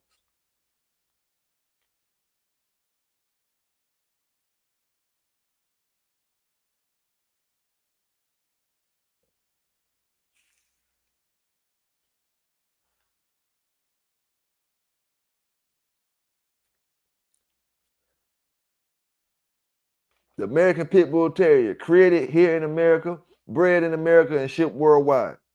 You know, like I said, until we find some literature or some documentation showing us some pit bulls in the 50s in Europe, in the 40s in Europe, you know. See, now the Europeans call it Boss Mango say they call it the Bull Terrier back then. I agree with that. The Bull and the Terrier back then. But where are the Bull and the Terrier dogs now from Europe that they kept breeding on their side? I know that they didn't get rid of all the dogs. I know that they was breeding dogs while Mr. Kobe was breeding them over here. They was breeding them over there. But they never called them a full-blooded dog. When we got them, we turned them into pure dogs because we always look to breed into another one of them kind of dogs. I'm going to find another one of these Bull and Terrier dogs, and I'm gonna breed to my Bull and Terrier dogs. We didn't get them over here and then start going, I'm gonna go find me a Bull Terrier, because that's what I know they cross with.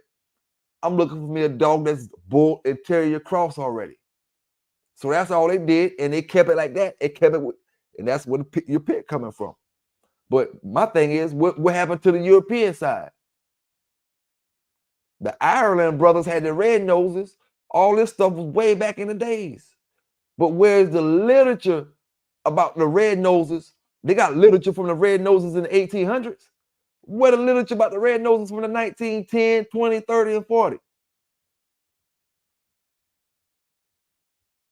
The game dogs, not the staffs.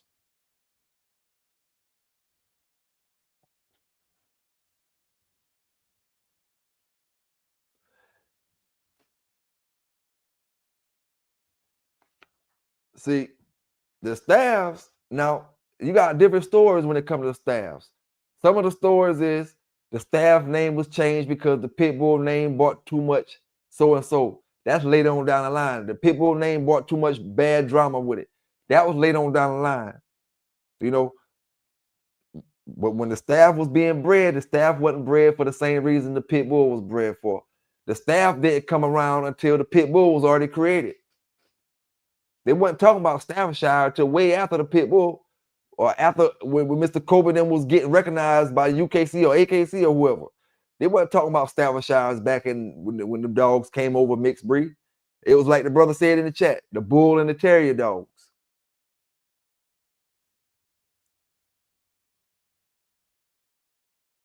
And you know the pit only came from just common sense. You know what I'm saying? The dog being in the box. You know what I'm saying? You know the pit only came from that.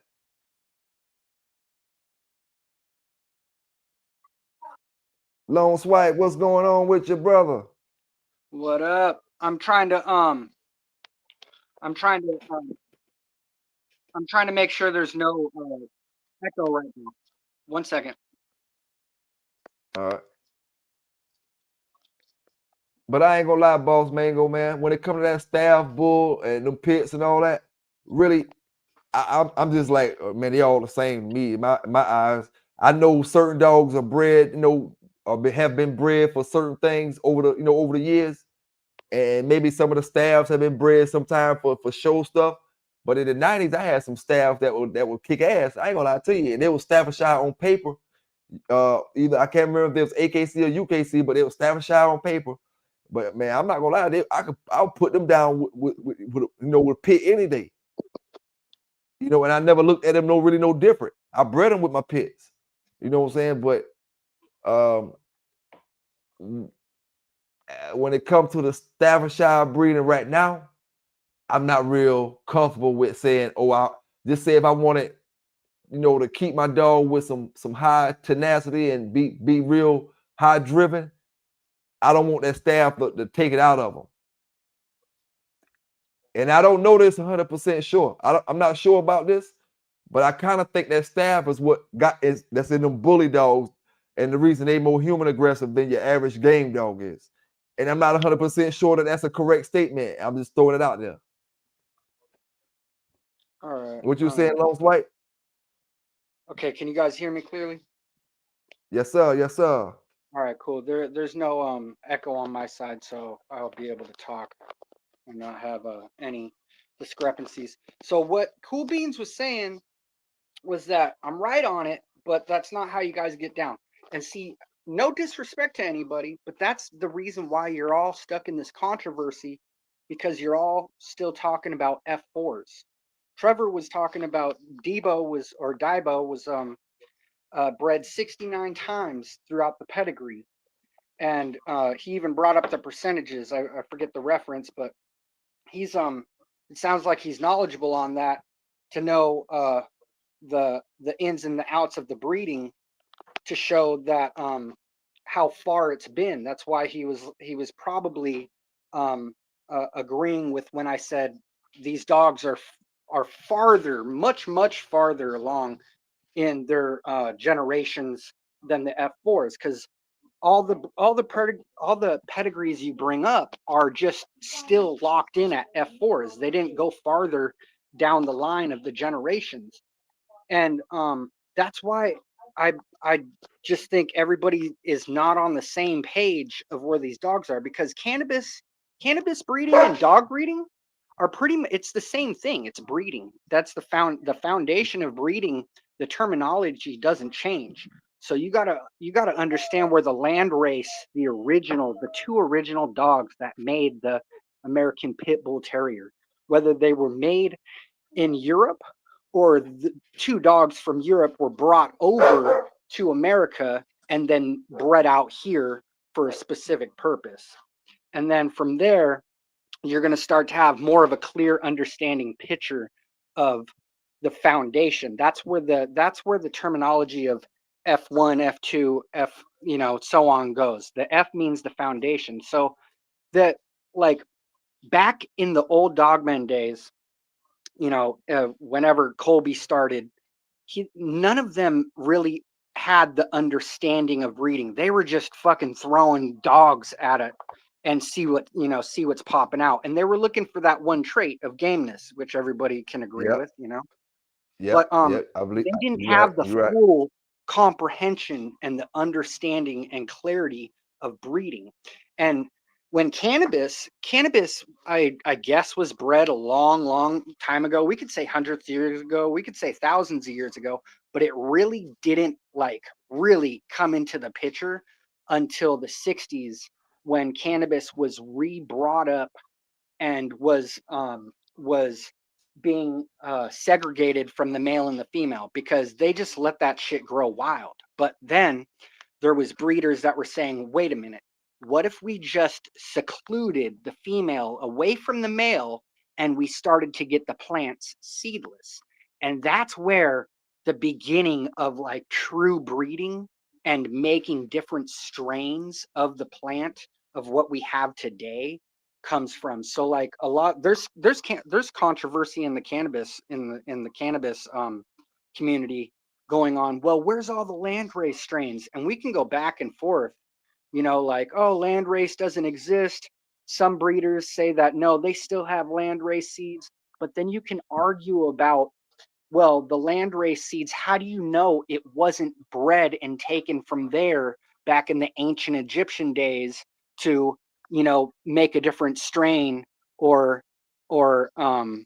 make a different strain from one side of the world to the other? You know what I'm saying? So the land race is really where you want to find the original of where it's coming from, what it is, the traits of it. And when you start to get into the breeding, so the F1 is considered a magical thing. It's good. That's where the hybrid vigor starts out. But when you get into the F2 strain of the breeding program, that's where all the hidden traits come out. That's where you start to see things that you haven't seen before, and it could be new, it could be old, where the phenos and the genos are. So the phenos show, what's on top, and the genos Yeah. are don't show. That's the hidden stuff on the inside. But when they break it, when they take two F2s and then create an F3, that's when you start getting into, okay, I want this with this right here to make it that in a sense, to where they're choosing. It's like selective breeding. They're choosing exactly what they want of how it looks and what it is. And then from F3, they bring it to F4, and that's where it starts to become pure. And that's where like the IBL. So IBL is even in the cannabis community, IBL is for inbreeding line. And inbreeding line is different from line breeding. So like IBLs would be sister and brother crossed, you know, to keep the genetics extremely tight. But when you do the line breeding, you're doing it from the mother's pups or plants, you know, the mother's you know, extra hybrid line, and then bringing it back to the dad or the mom or whatever, you know, like to do the line breeding. So you have a stronger sense of the dog or the plant that you want, that characteristic of it right there. But either way, it's always going to expand out because you cannot get away from the genos. The genos are always going to pop out of nowhere. And that's where, you know, there's like a hiccup in the breeding still, that they haven't like, you know, popped it out, like, because in the cannabis community, see, cannabis is the only plant that we know of in the world. I think it's actually a couple of the only plants. I forget the other ones, but I'm just speaking on cannabis. Cannabis is the only plant that I know of that can change its sex from male, or from, not from male to female, but from female to male. And an older hippie told me that a male can still change its sex from male to female, So but I've never seen that happen. let me ask you this real quick. I mean, cut you off. No worries. How do you get F1s and F2s in modern day time Okay, so in the pit let me bull? use my dogs for example. All right, take an American Pitbull Terrier and a Siberian Husky, which is also called the Chukchian tribe dog, because Siberian is a new term, but it's the land of the Chukchi. So you take those two dogs, and that creates an F1. Now, if I take Ghost and Pancakes, which are both F1s, I create an F2. And then when I take Cookie and Pancakes, I create another F2. Now I take that F2, both of those F2s, the pups off those, and then together, now I create an F3, and so on and so on. So if I wanted to create an F4, I have to find another dog, either a male or a female, to breed with that I would have to go back in line. So I would have to make an F2 to get to an F3, and then take that pup from an F3 to with the take that pup that's the new F3 to breed with the F3s that I've already made from Ghost and Cookie off Pancakes, and then I'll get an F4.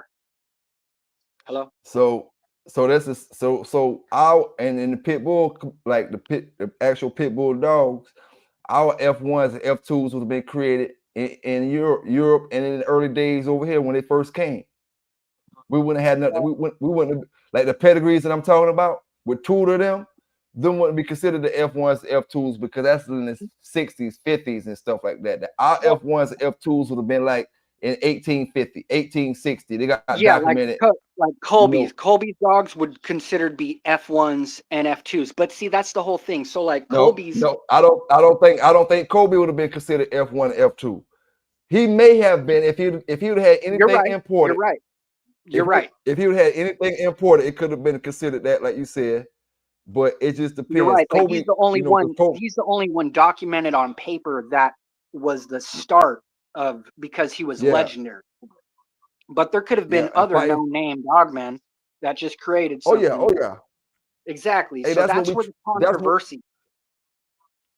No, I was just gonna say that's what we try to run these channels to do, man, to get some brothers that we don't know. Brothers got families out there, man, that been dealing with these dogs that don't even be involved with none of the magazines, none of the dog talk, none of the pit bull circuits throughout the days. But they family had dogs and they had real pit bulls, and they know stories, and they can go back to the early 1900s. None of us just talked to them. None of us just found them.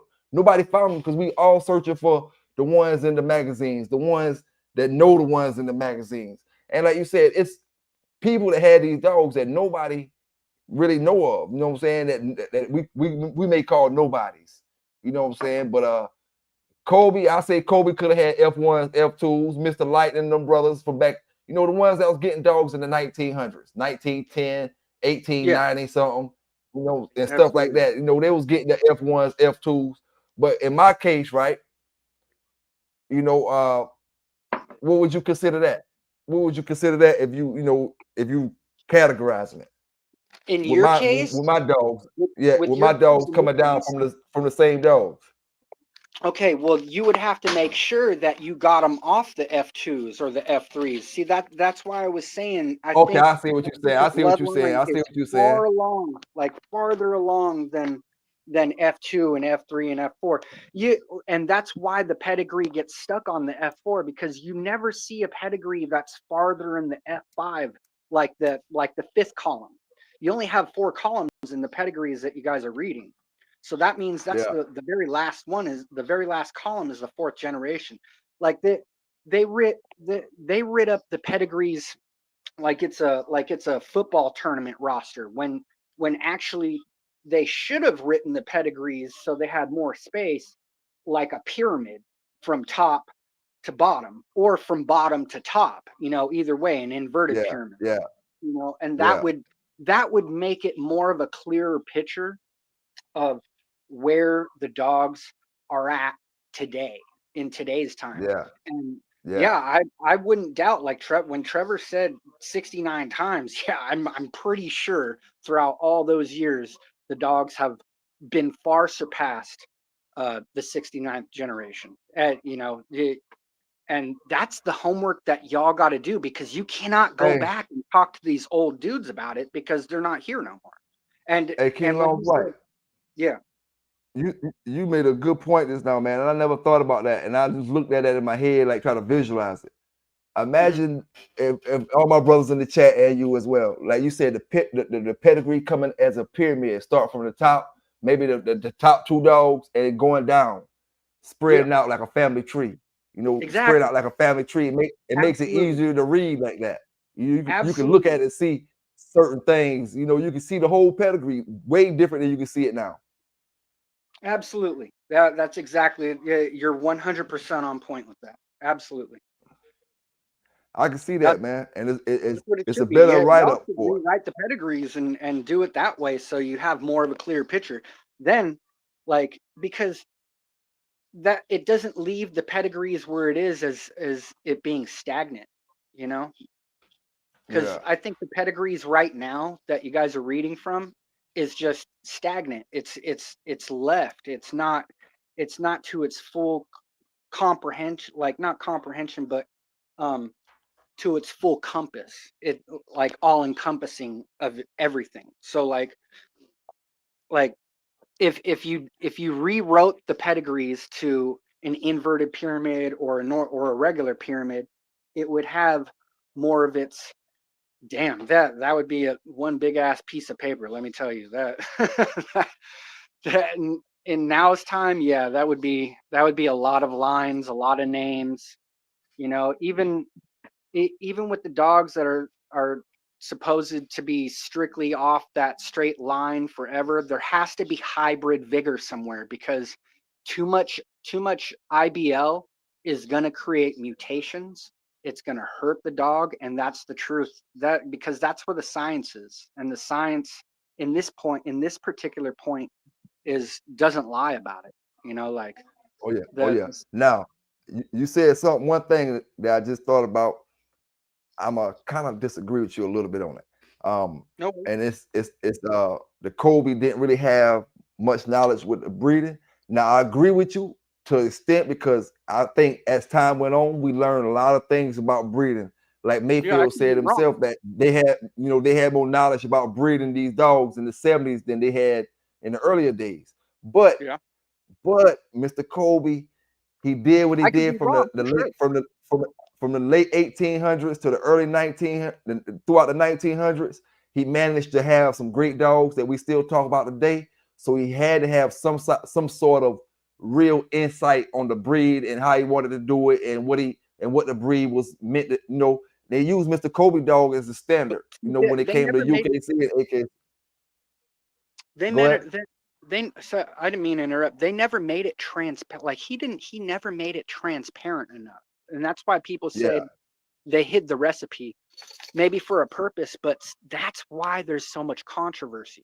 You know, like, and it's still happening in the cannabis community too. Like, you know, the guy who created Runts, he's from um, Long Beach City, and he doesn't want to give out the foundations of how he created it, because if he gave it away, then any old dude from a different state who's breeding weed can go ahead and fucking make that shit too, you know?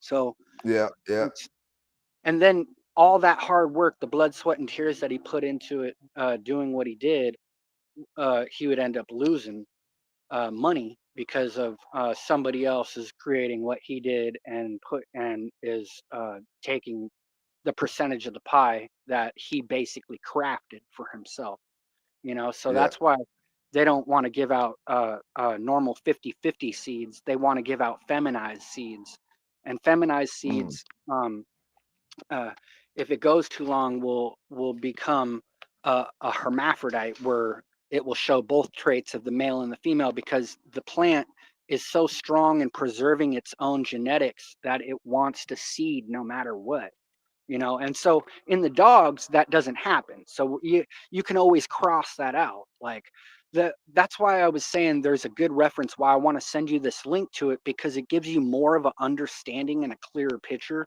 on the breeding part. And then you can, once you get the terminology and you see how it's like it's drawn out, you'll be like, oh shit. You'll be like, okay, we could take this and this, keep that into the dog terminology, and then take out, like, say for example, so like there's called S1 seeds, and those seeds are basically back crosses, which you can do with dogs, but the thing is um the dogs can't change their sex. That's so S1 would be crossed out, but BX means back cross, would still be a term that you can use for the dog breed. You see what I'm saying? yeah, yeah, yeah. I mean, you know, that be stuff you have to sit down and explain, and even write a book about. You can write you a book about that type of stuff, and that way people can read it and take their time and then figure out if they want to go with that way of thinking or whatever. However, man, I hate with these dogs. But I know Mr. Kobe, Mr. Lightner, all them brothers, they was getting these dogs in the early years, and there's a lot of things they didn't understand, but a lot of things they did know. And the big advantage they had over everybody nowadays, that the laws weren't the same. So they had Yeah. a more freedom to try this and try that. As far as when it comes to breeding weed and selling and telling your secret and all that, you know, the dogs can be the same, but it can be different, because sometimes you want people to have good stuff. You know, they didn't want to give away their secret when it came to uh people that make it be going back into the box with. It maybe like the weed. If it's somebody I know, I can be somebody can slow my money up. You know what I'm saying? I ain't gonna give them. I ain't gonna tell them the same. You know, my same remedy or what, my same little mix up. They can get it. You know, get the shit and cut my money off. Somebody in another area, I may let them get it. You know, but with with no pits, man, and like the brother was saying with the staffs, they about to, it's all the same. It's just bred for different reasons. But when it comes to staffs, let me ask anybody this: when it comes to staffs, do you get all the same exact colors? I know you get blue in staff, but do you get all the same exact colors in staff that you get in pit At, without going to a real full pit bull? in my opinion, you do, because I've seen brindle Staffordshire's, and then that's the European Staffordshire, which they don't try to do brindle, but I've seen American Staffordshire's that have brindle in their color. So, Yeah, you know, that's where I think that's where the hybrid vigor comes in. Hybrid vigor is a big, you know, is a big thing. Like, they they must have made it, because the, there's a clear night and day, or day and night difference between European or the English Staffordshires compared to the American Staffordshires. American Staffordshires are much bigger. much bigger than the normal run of the mill English Staffordshire. Staffordshire, the English ones are small and compact. The American ones are they're like monsters compared to them, you know. But Yeah. I think that's where I think the American Pit Bull. I have like at least a good 60% of a guarantee that American Pit Bull Terriers have American Staffordshire or English Staffordshire in their breed. Now, Like that, like the I brother have a say, feeling. like the brother say in the comments, the staff has a standard. Pit bulls don't. You can't take a staff to a show and it be 60, 70 some pounds. Then you got another staff over here, 30 some pounds, and you got another staff over here. These staffs gonna all have a standard. And you know why the staff got a standard? Because that dog stayed in England all the years that it was created. Or, you know, but what is the story of the American Pit Bull? And was the staff even kept over there that long? You know what I'm saying? Was the staff Yeah, even bred from England, from Staffordshire, Europe, wherever, from the 1800s?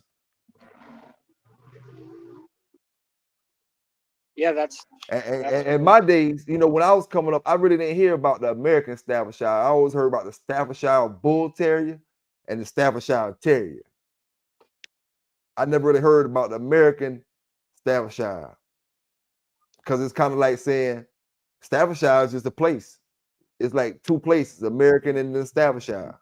of I knew course. you had the bull, you had the bull, and then you had the straight, you know, terrier. One was a little more bulkier than the other one, but you know, as time go on, you start getting different strains of it, I guess.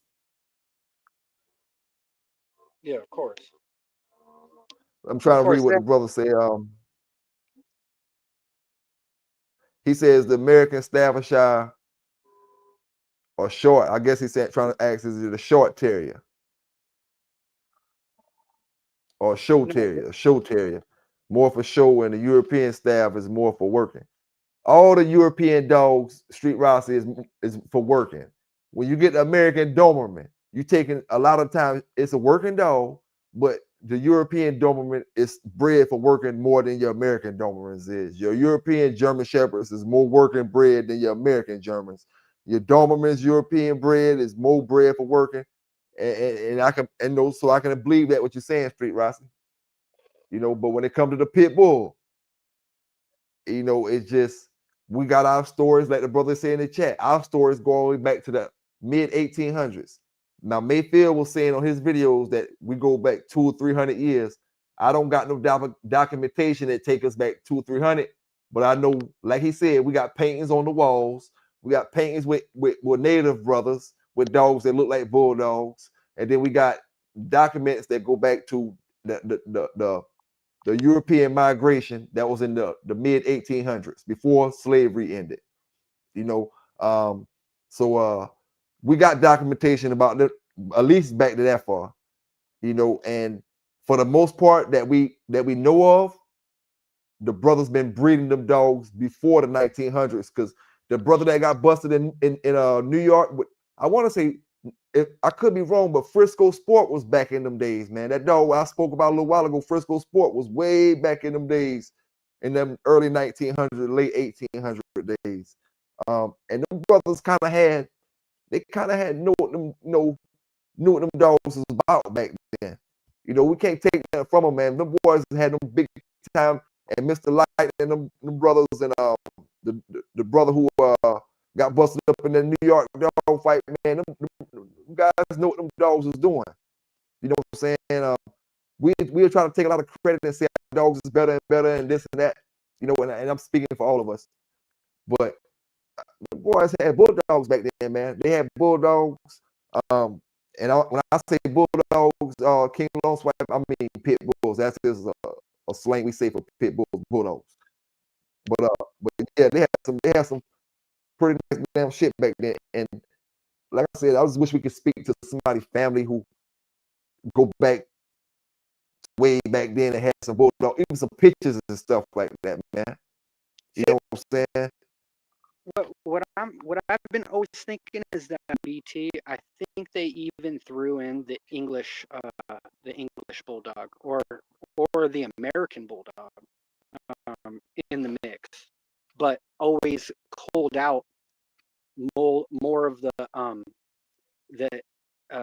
the bulldog traits to make it more of what they're trying to create that became the APBT. Now, for what I heard, English Terrier back then, but it was basically the same dogs, just a little more thinner, a little more beakier face, a little more skinnier face. Same dog as a Bull Terrier. From what I heard, you know, Bull Terrier and your Bulldog, not necessarily your English Bulldog like your Jake and the Fat Man, Georgia mascot style Bulldog, but your more American style Bulldog. You know, a Bulldog that can fight bulls. English Bulldog can't fight no bulls, but a Bulldog like them boys got them big Bulldogs, they can fight bulls. So we had to, you know, kind of take it as if it would have been one of them kind of Bulldogs, like a bigger size Bulldog, bred to a Bull Terrier that's gonna bring in your speed. Now, when it comes to Terrier dogs, we say in a Terrier.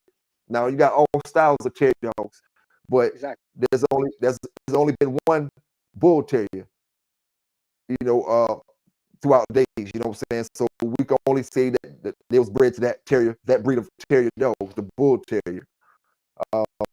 We haven't seen no more Terriers outside like the Patterdale that's real aggressive, but we never heard anything about a Patterdale being bred to a Pitbull back in the 1800s or anything. We don't even know if they existed back in the 1800s. See, you'll never know. You'll never know because they weren't transparent enough about it. But see, that's the thing when you look at the muzzles of the dog. So, like the English bulldog has a short muzzle, and that has been seen in a lot of the American Pit Bull Terriers, even of today. There's always two different styles of the American Pit Bull Terrier. One has a longer muzzle compared to the other side of the APBT that has a short mat.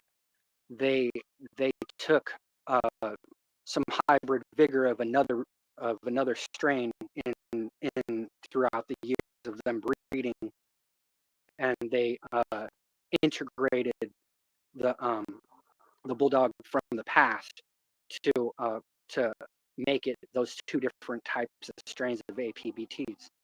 You know, and then where you guys brought up that I'm not sure if it was Mayday or maybe it was Mayday, but where somebody was saying that it looks like there was that line of what is it called? It starts with a T. I forget the name right now. But it looks like it has traits of that line where Mayday's, because his snout is a little longer, and it shows. God, what is that bloodline of that purebred that they had? It's I'm pretty sure you could help me out with this. Oh, you talk torso? Yeah, torso. Yeah, the torso. Yeah. Forget what now, it's called. now let me say this. That's everybody's favorite dog to jump on when they come to the pit bulls and say that, right? Now, I could be wrong. But when Mayday was around, I don't even know nobody who had a torso across the world. I can't say I could be wrong. But when Mayday was around, nobody even thought about a torso. You know what I'm saying? Nobody even was thinking about cane corsos. Nobody was thinking about Preston Canaries. They had them, not saying they had them, but as popularity and stuff like that, it was way down. You know what I'm saying? Way them big king wolf fighting dogs and all that stuff. Them dogs making date back to the early night. They make I don't know because I don't deal with them dogs. They may date back to the 1900s, but just off of what we've seen in the news and what we read about and stuff, them dogs is modern creations. You know what I'm saying? You talking about an ancient creation. We talking about a pit bull. We talking about We talk about, the Great Migration and slavery and man, things so different now. Yeah. You know what I'm saying? We couldn't even imagine how things was back then. When we talk about the pits, but torsos, I'm gonna say, I seen brothers put pictures up that made it look just like a big hound dog. He looked just like another dog they got called dang, what's the dog called? It's get the name of it. It's not a torso though. But it's a lot of dogs that he kind of favor when you put them in front of him. You know what I'm saying? But Yeah, of course. That's the whole. We'll get on the show and start that show up with that. Maybe we can get Chico Lopez up here to ask him some questions though. We get him up here on one of these shows to ask some questions about some of that nitty stuff without disrespect. Let's see, can we get just a regular? Can we get some regular old bulldog barbershop talk without trying to be so serious all the time? You know what I'm saying? And shit. Yeah. I think Mayday all bulldog, man. Mayday sons all bulldog. They look funny. I ain't gonna lie to you. They look not Mayday himself, but some of his offspring look kind of funny. When you looking at it from an outside standpoint, when you saying like a pit bull need to be looking like this in these standards. But that's why I say before, man, a pit bull is like 40 different styles of the pit bull dog. The pit bull dog got about 50 different styles, no lie. You got short face, tall dogs, 50 pounders, 60 pounders. You got some brothers with those 17, 18, 19 pounds, full-blooded pit bulls. It just how the ball rolls sometimes, and and all of them full-blooded. We don't got a standard. We don't got a standard. Them same 20-pound dogs can turn around and produce you a 40-pound dog. You know what I'm saying? And it's like, it's crazy with the pit. That's why I was asking brothers, man, we the only breed, dog, that's full-blooded. It's a full-blooded breed, but we the only breed that don't got standards. We got a standard, but it's not the standards that no other breed got.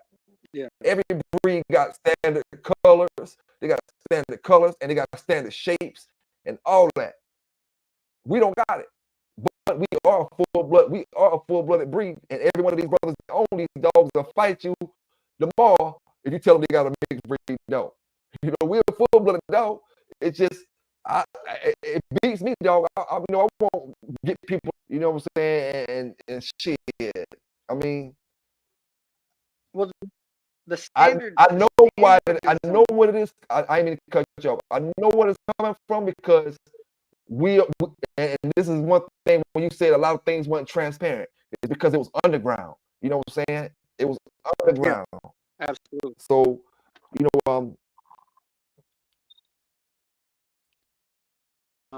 he's saying you can get long muzzle and short muzzle in the same litter when you're breeding APBT, and that's true. Yeah. You can get a litter of 5, 6, 7, 10 puppies, and all them puppies look different. Some of them short muzzle, some of them long muzzle, some of them got long legs, some of them how you breed them. Yeah. And you don't get that with no other breed. Sure. You get, and I wonder, I mean, maybe that's why AKC don't recognize us, and it's hard for us to get in those kind of shows if we wanted to. And that's why they consider Pitbull a mixed breed dog, because we don't got a standard. Our dog can look anyway, and it's no way a breed of dogs can look anyway without it being some type of, I don't know, man. You know what I'm saying? I ain't want to know. Every single dog you got out there, Doma pictures, Shih Tzus, Yorkies, anything you got, it has a standard size and color. And they get fat, they get size. You know what I'm saying? Even the Staffordshires, when you got the Staffordshires, they pretty much all look the same when it comes to their structure and they build and all that type of stuff. When you see them staffs in them shows, they have the same look that the next man's staff gonna have, just a different color maybe. Same box head, some of them may be a little more defined than others, but they have a standard to them. With them pits, they don't let them Staffordshire slide like they let them pits slide. When it comes to standards wise, them pits, boy, they'll come to you any shape, form, and any color outside of the colors that we know they don't come back. That's because the genos are popping back up. See, they didn't do a lot of culling like the European dogs were doing. So like that's where they created the standard, because they didn't cull a lot of the traits out that they didn't want to keep a standard like that. And that's why, because when they were getting into the F4s, they were bringing them back to the F3s and not really creating from the solid foundation of an F4 to get into being an F5. So that's why a lot of genos keep popping up. I seen them on that Embark website about true a 100%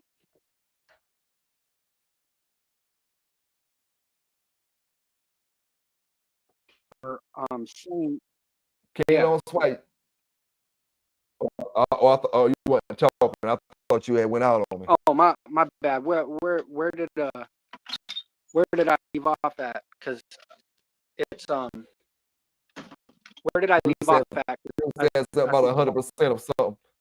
Okay, so like on Embark, it was showing that this 100% pure American Pit Bull Terrier, its coat was not long, but it was like a short. It wasn't the short that you would see today, but the hair was. It kind of blew my mind to see that, and I was like, no, they must be mistaken. But their DNA markers, how they marked the dog with the DNA, said that it's 100% American Pit Bull Terrier, but its coat was way different. So that was showing that the genotype was popping out. That's like the hardest thing to get away from in breeding is the genotype, because it always stays hidden, and then every once in a while it will pop out, and show itself.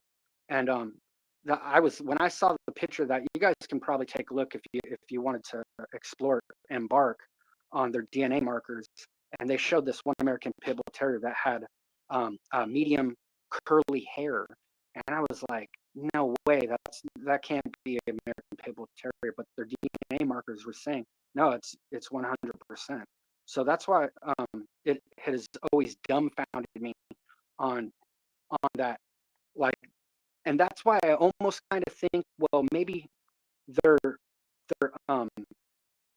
system of having DNA markers isn't calibrated, and that's why the genotype of another dog from could be 100 years ago just finally popped up out of nowhere and showed itself, and they didn't cull that off. They just sent the dog to someone else, and then I guess maybe called it, oh no, well, it came from this line, so it's 100% American Pit Bull Terrier.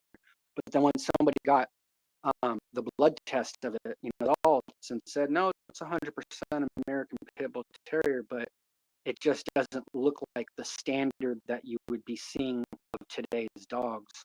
The two different type of strains of short muzzle or a long muzzle with the very minimal short hair coat, in the dog. So like that's where I was like, what the hell? Like I couldn't understand. I couldn't really wrap my mind around it. But diving and delving more into the genetics in breeding, it shows me that you really can't get away from a genotype. A genotype will always pop up out of nowhere, so to create a standard, creating a standard of a dog ever, even that guy who the German dude with the last name Pinscher, who created the Doberman Pinschers, for him to make a standard of that dog, that must have been extremely hard work for him to do,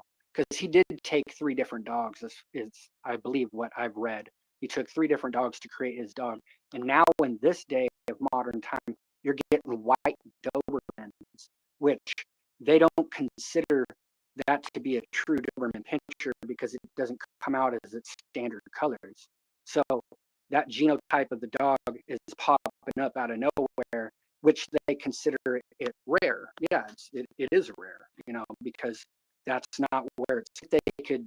I think they could do something with that if they were to, take two white Doberman pinchers and then create its own line from there off the hybrid vigor from the genotype that it popped up out of. Like the same thing got the lime green American Pitbull Terrier, and its coat came out lime green, but the scientists were saying, "Oh, it's only going to be that color for a short while. It won't stay lime green throughout its whole life. It will eventually end up changing." And there's another, I think Stratton even said, from blue dogs, from blue pit bull, it will end up eventually changing throughout its life. If they have the dog long enough, it will go back into red. I'm not sure if I broke up. Can you hear me? Oh, I'm breaking up.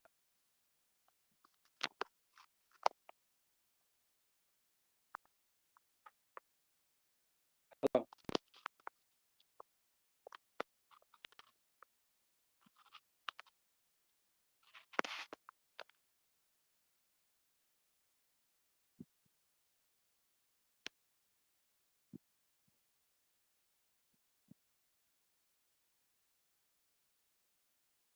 Hello.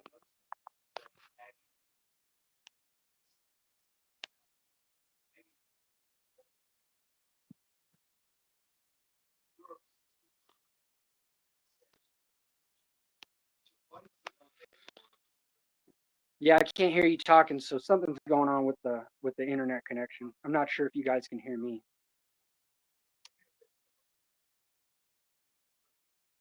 The genotype, man, the genotype is hard to really get the full encompassing, comprehension and understanding of it. I'm still having trouble myself with it, so I'm no pro, but I definitely get the gist of some things of in the breeding, and I'm still learning.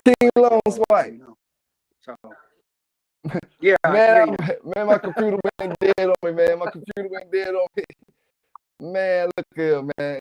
I give you props, dog. You hear that shit down like a G over here, man. Yeah, I didn't know if you guys can hear me or not. Yeah, I can hear you, man. I can hear you. I can hear you. I appreciate it, man. I appreciate you, man. I wasn't paying attention to my battery, man, and the computer went dead on me, and I just fell out.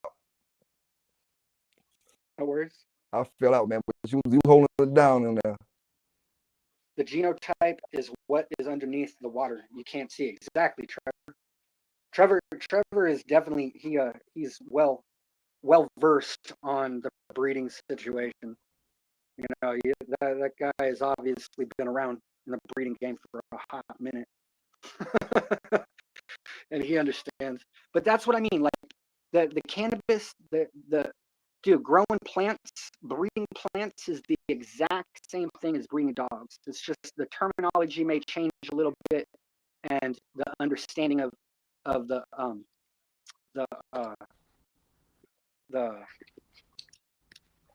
I would say the physical traits, the what you can see, what you can't see.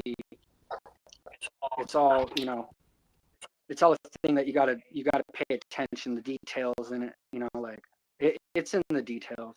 Like, so that's why you end up seeing other things that shouldn't be there, but it comes out. It's the genotype is underneath the water, phenotype is above. It's the ship. So so do you know how to bring, if you got 2 or 3 different strains of bud in one strain of bud, right?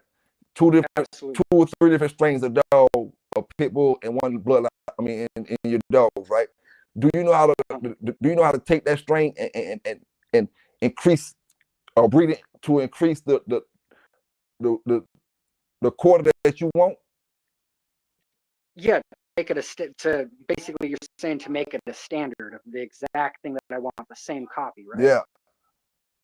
So like like in the F2, when you get into the F3 and F4, you can bring it back when you back cross it and get the, like, say you're in an F4, but now you want to keep that going. So you find an F2 or an F3. I would preferably go with an F2 because that shows more of the hidden traits, and you're gonna cull out a lot more. That's why people, when they're breeding cannabis, they're popping like get back to that same copy of what they're trying to go for, what they're trying to breed for. So like when you back cross an F and F and it's top to bottom too. So when you back cross an F4 from the top and you want to foundationalize an F2 from the bottom, you're gonna recreate an F2, but it's going to be considered an F2A. So you add a letter onto the end of the number, and then so on. So F2A, F2B, F2C, F2D, and then F2D would be back into the fourth generation, but you're still adding F2, and then from there, that's why breeding is such a deep conversation and a deep comprehension level to think about, and that's why there's so much work into it. Yeah. To get where you want to get.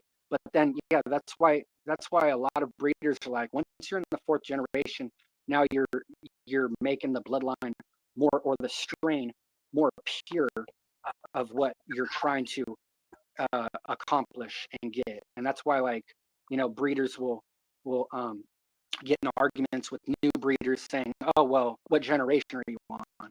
And if you're not anywhere in the fourth generation, well, then you're not considered really truly to be in a purebred bloodline. But it always, those IBLs, the inbreeding line, is where the genetics are so tight, is where you're getting the exact copies of it. So there's a lot of culling to do with the breeding, and I guess like culling,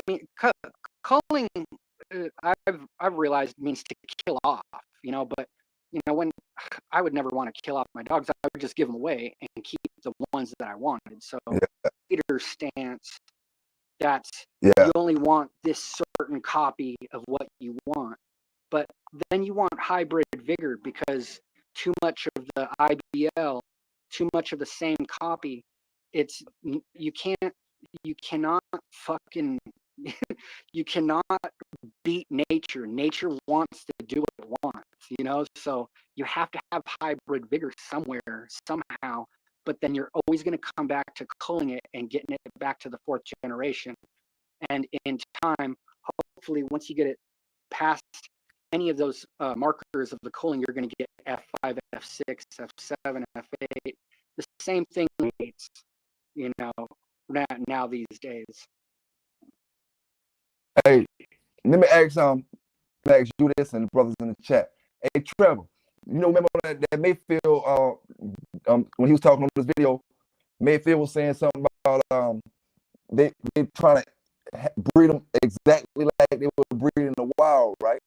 Now, my thing is, in the wild, we know in the wild, in a pack of animals, pack of wolves, pack of lions, pack of wolves would say, it's not going to be a brother and sister breeding. Most of the time, it's going to be the alpha, unless the alpha is an older brother or something like that. If the alpha is, whoever the alpha of that pack is, he may be the brother one time, but after that, it's going to be the daddy breeding to all the kids, all the grandkids. The daddy breeding to the great grandkids. I'm natural cuts. I'm chopping up when I talk. I'm breaking up when I talk natural cuts. Maybe it might be on my side. Let me exit out. I'm gonna hop right back in. Maybe it has to do something with me. So give me 1 second. I'll be right back. You're not popping. You're not popping. You good on my end. I can hear you good. I just how sound you, King Long Swag? You sound good, but every once in a while it does cut in and out, and it might be because of both our connections, the internet, the Wi-Fi connection. Yeah, don't worry about it. However it sound right now, because my computer done went dead, and I'm on my iPad right now. You know what I'm saying? So So Nope. yeah, he said both of you guys are bad. So give me 1 second. I'm gonna hop back in. All right. But yeah,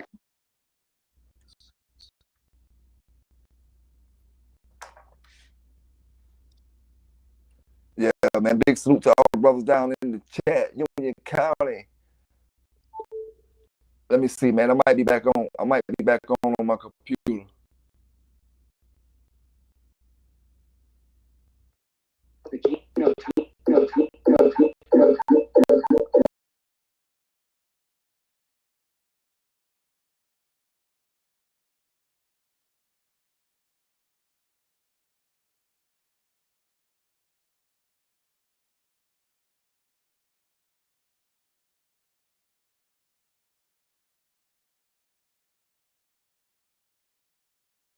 it should be good on my side now.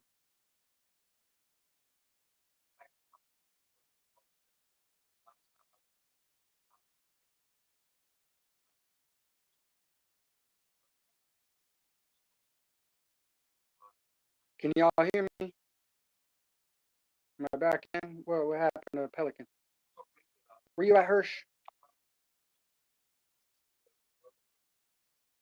I can't hear, man. You can hear me? Okay, cool. Hold up. I know what's wrong. I had to exit out of that. I had the other computer on, man. Can you hear me good? Yeah, perfectly. Yeah. Clear. Yeah, man. Salute to all the brothers down in the chat. All the brothers down in the chat. So the coat on that dog that you see in the GIF that's playing in reverse, that is I believe a double X bully. I don't know who bred it, but when I saw the GIF or the video of what it was, I made it into a GIF, and I thought it was really good because he hung on the tree. He actually broke the branch, so it's just played in reverse. I was like, man, that dog's strong because the branch was thick as fuck too. He just hung onto it, jerked it like 3 times, and that branch broke off. And I was like, damn.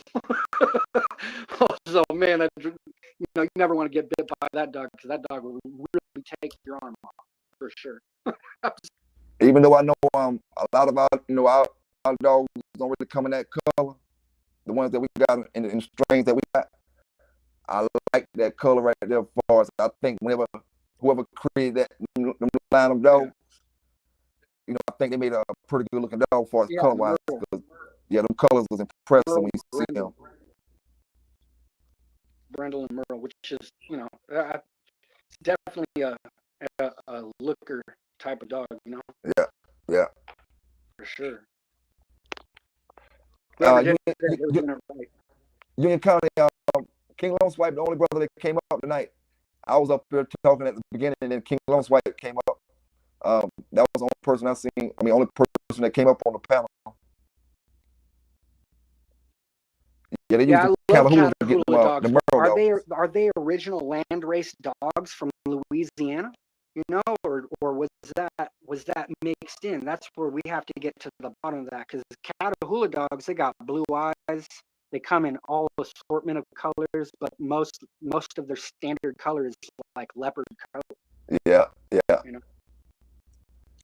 Yeah. I don't know, man. Most of the brothers know that deal with pits, deal with outside breeds. They either deal with Malawas or they deal with Patterdales, or you have other people that deal with other breeds. But most of the Catahoula brothers be hunting brothers that do a lot of hunting and stuff like that. Yeah, the Catahoulas, they got long ears like hounds. So I'm thinking, the breed was bred with hounds, with some other maybe type of dog. I'm not sure. Maybe it could have been a mix of all three: a PBT, Australian Shepherd, and the dog coat that is standard with Merle. Yeah.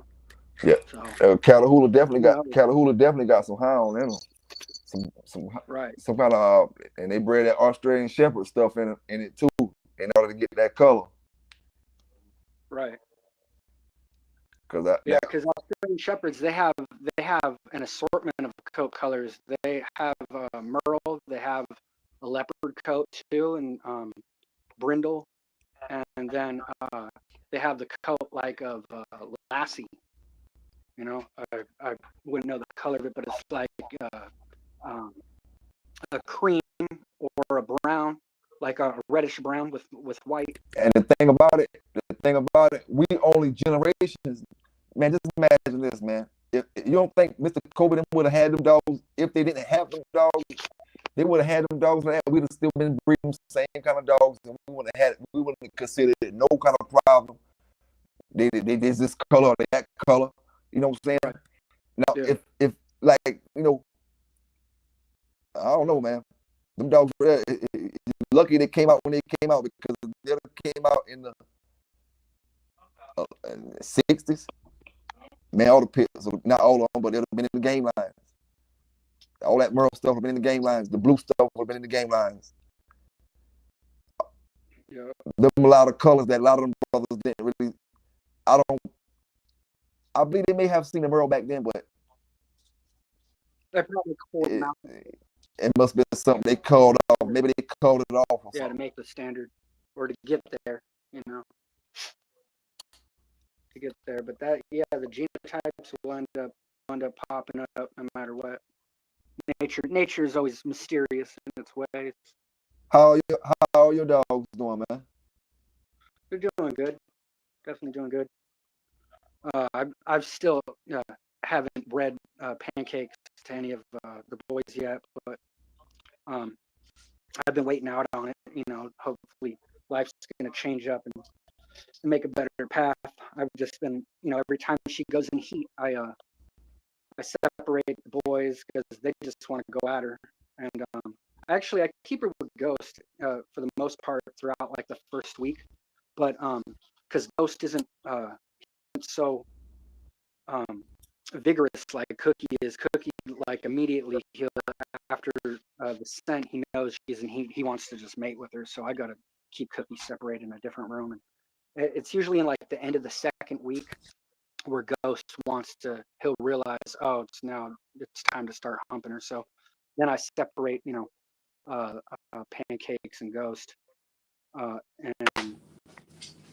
and from outside to inside. So it's always, you know, it's kind of a headache, but I've been doing pretty well to not have her get pregnant. I've only had to deal with, I guess, maybe 2 phantom pregnancies, which then I end up milking her mammary glands when they get swollen to make sure that, you know, it's drained and then she'll be all fine. So I don't have to take her to the vet and, you know, she has to have surgery and they take 2 mammaries away.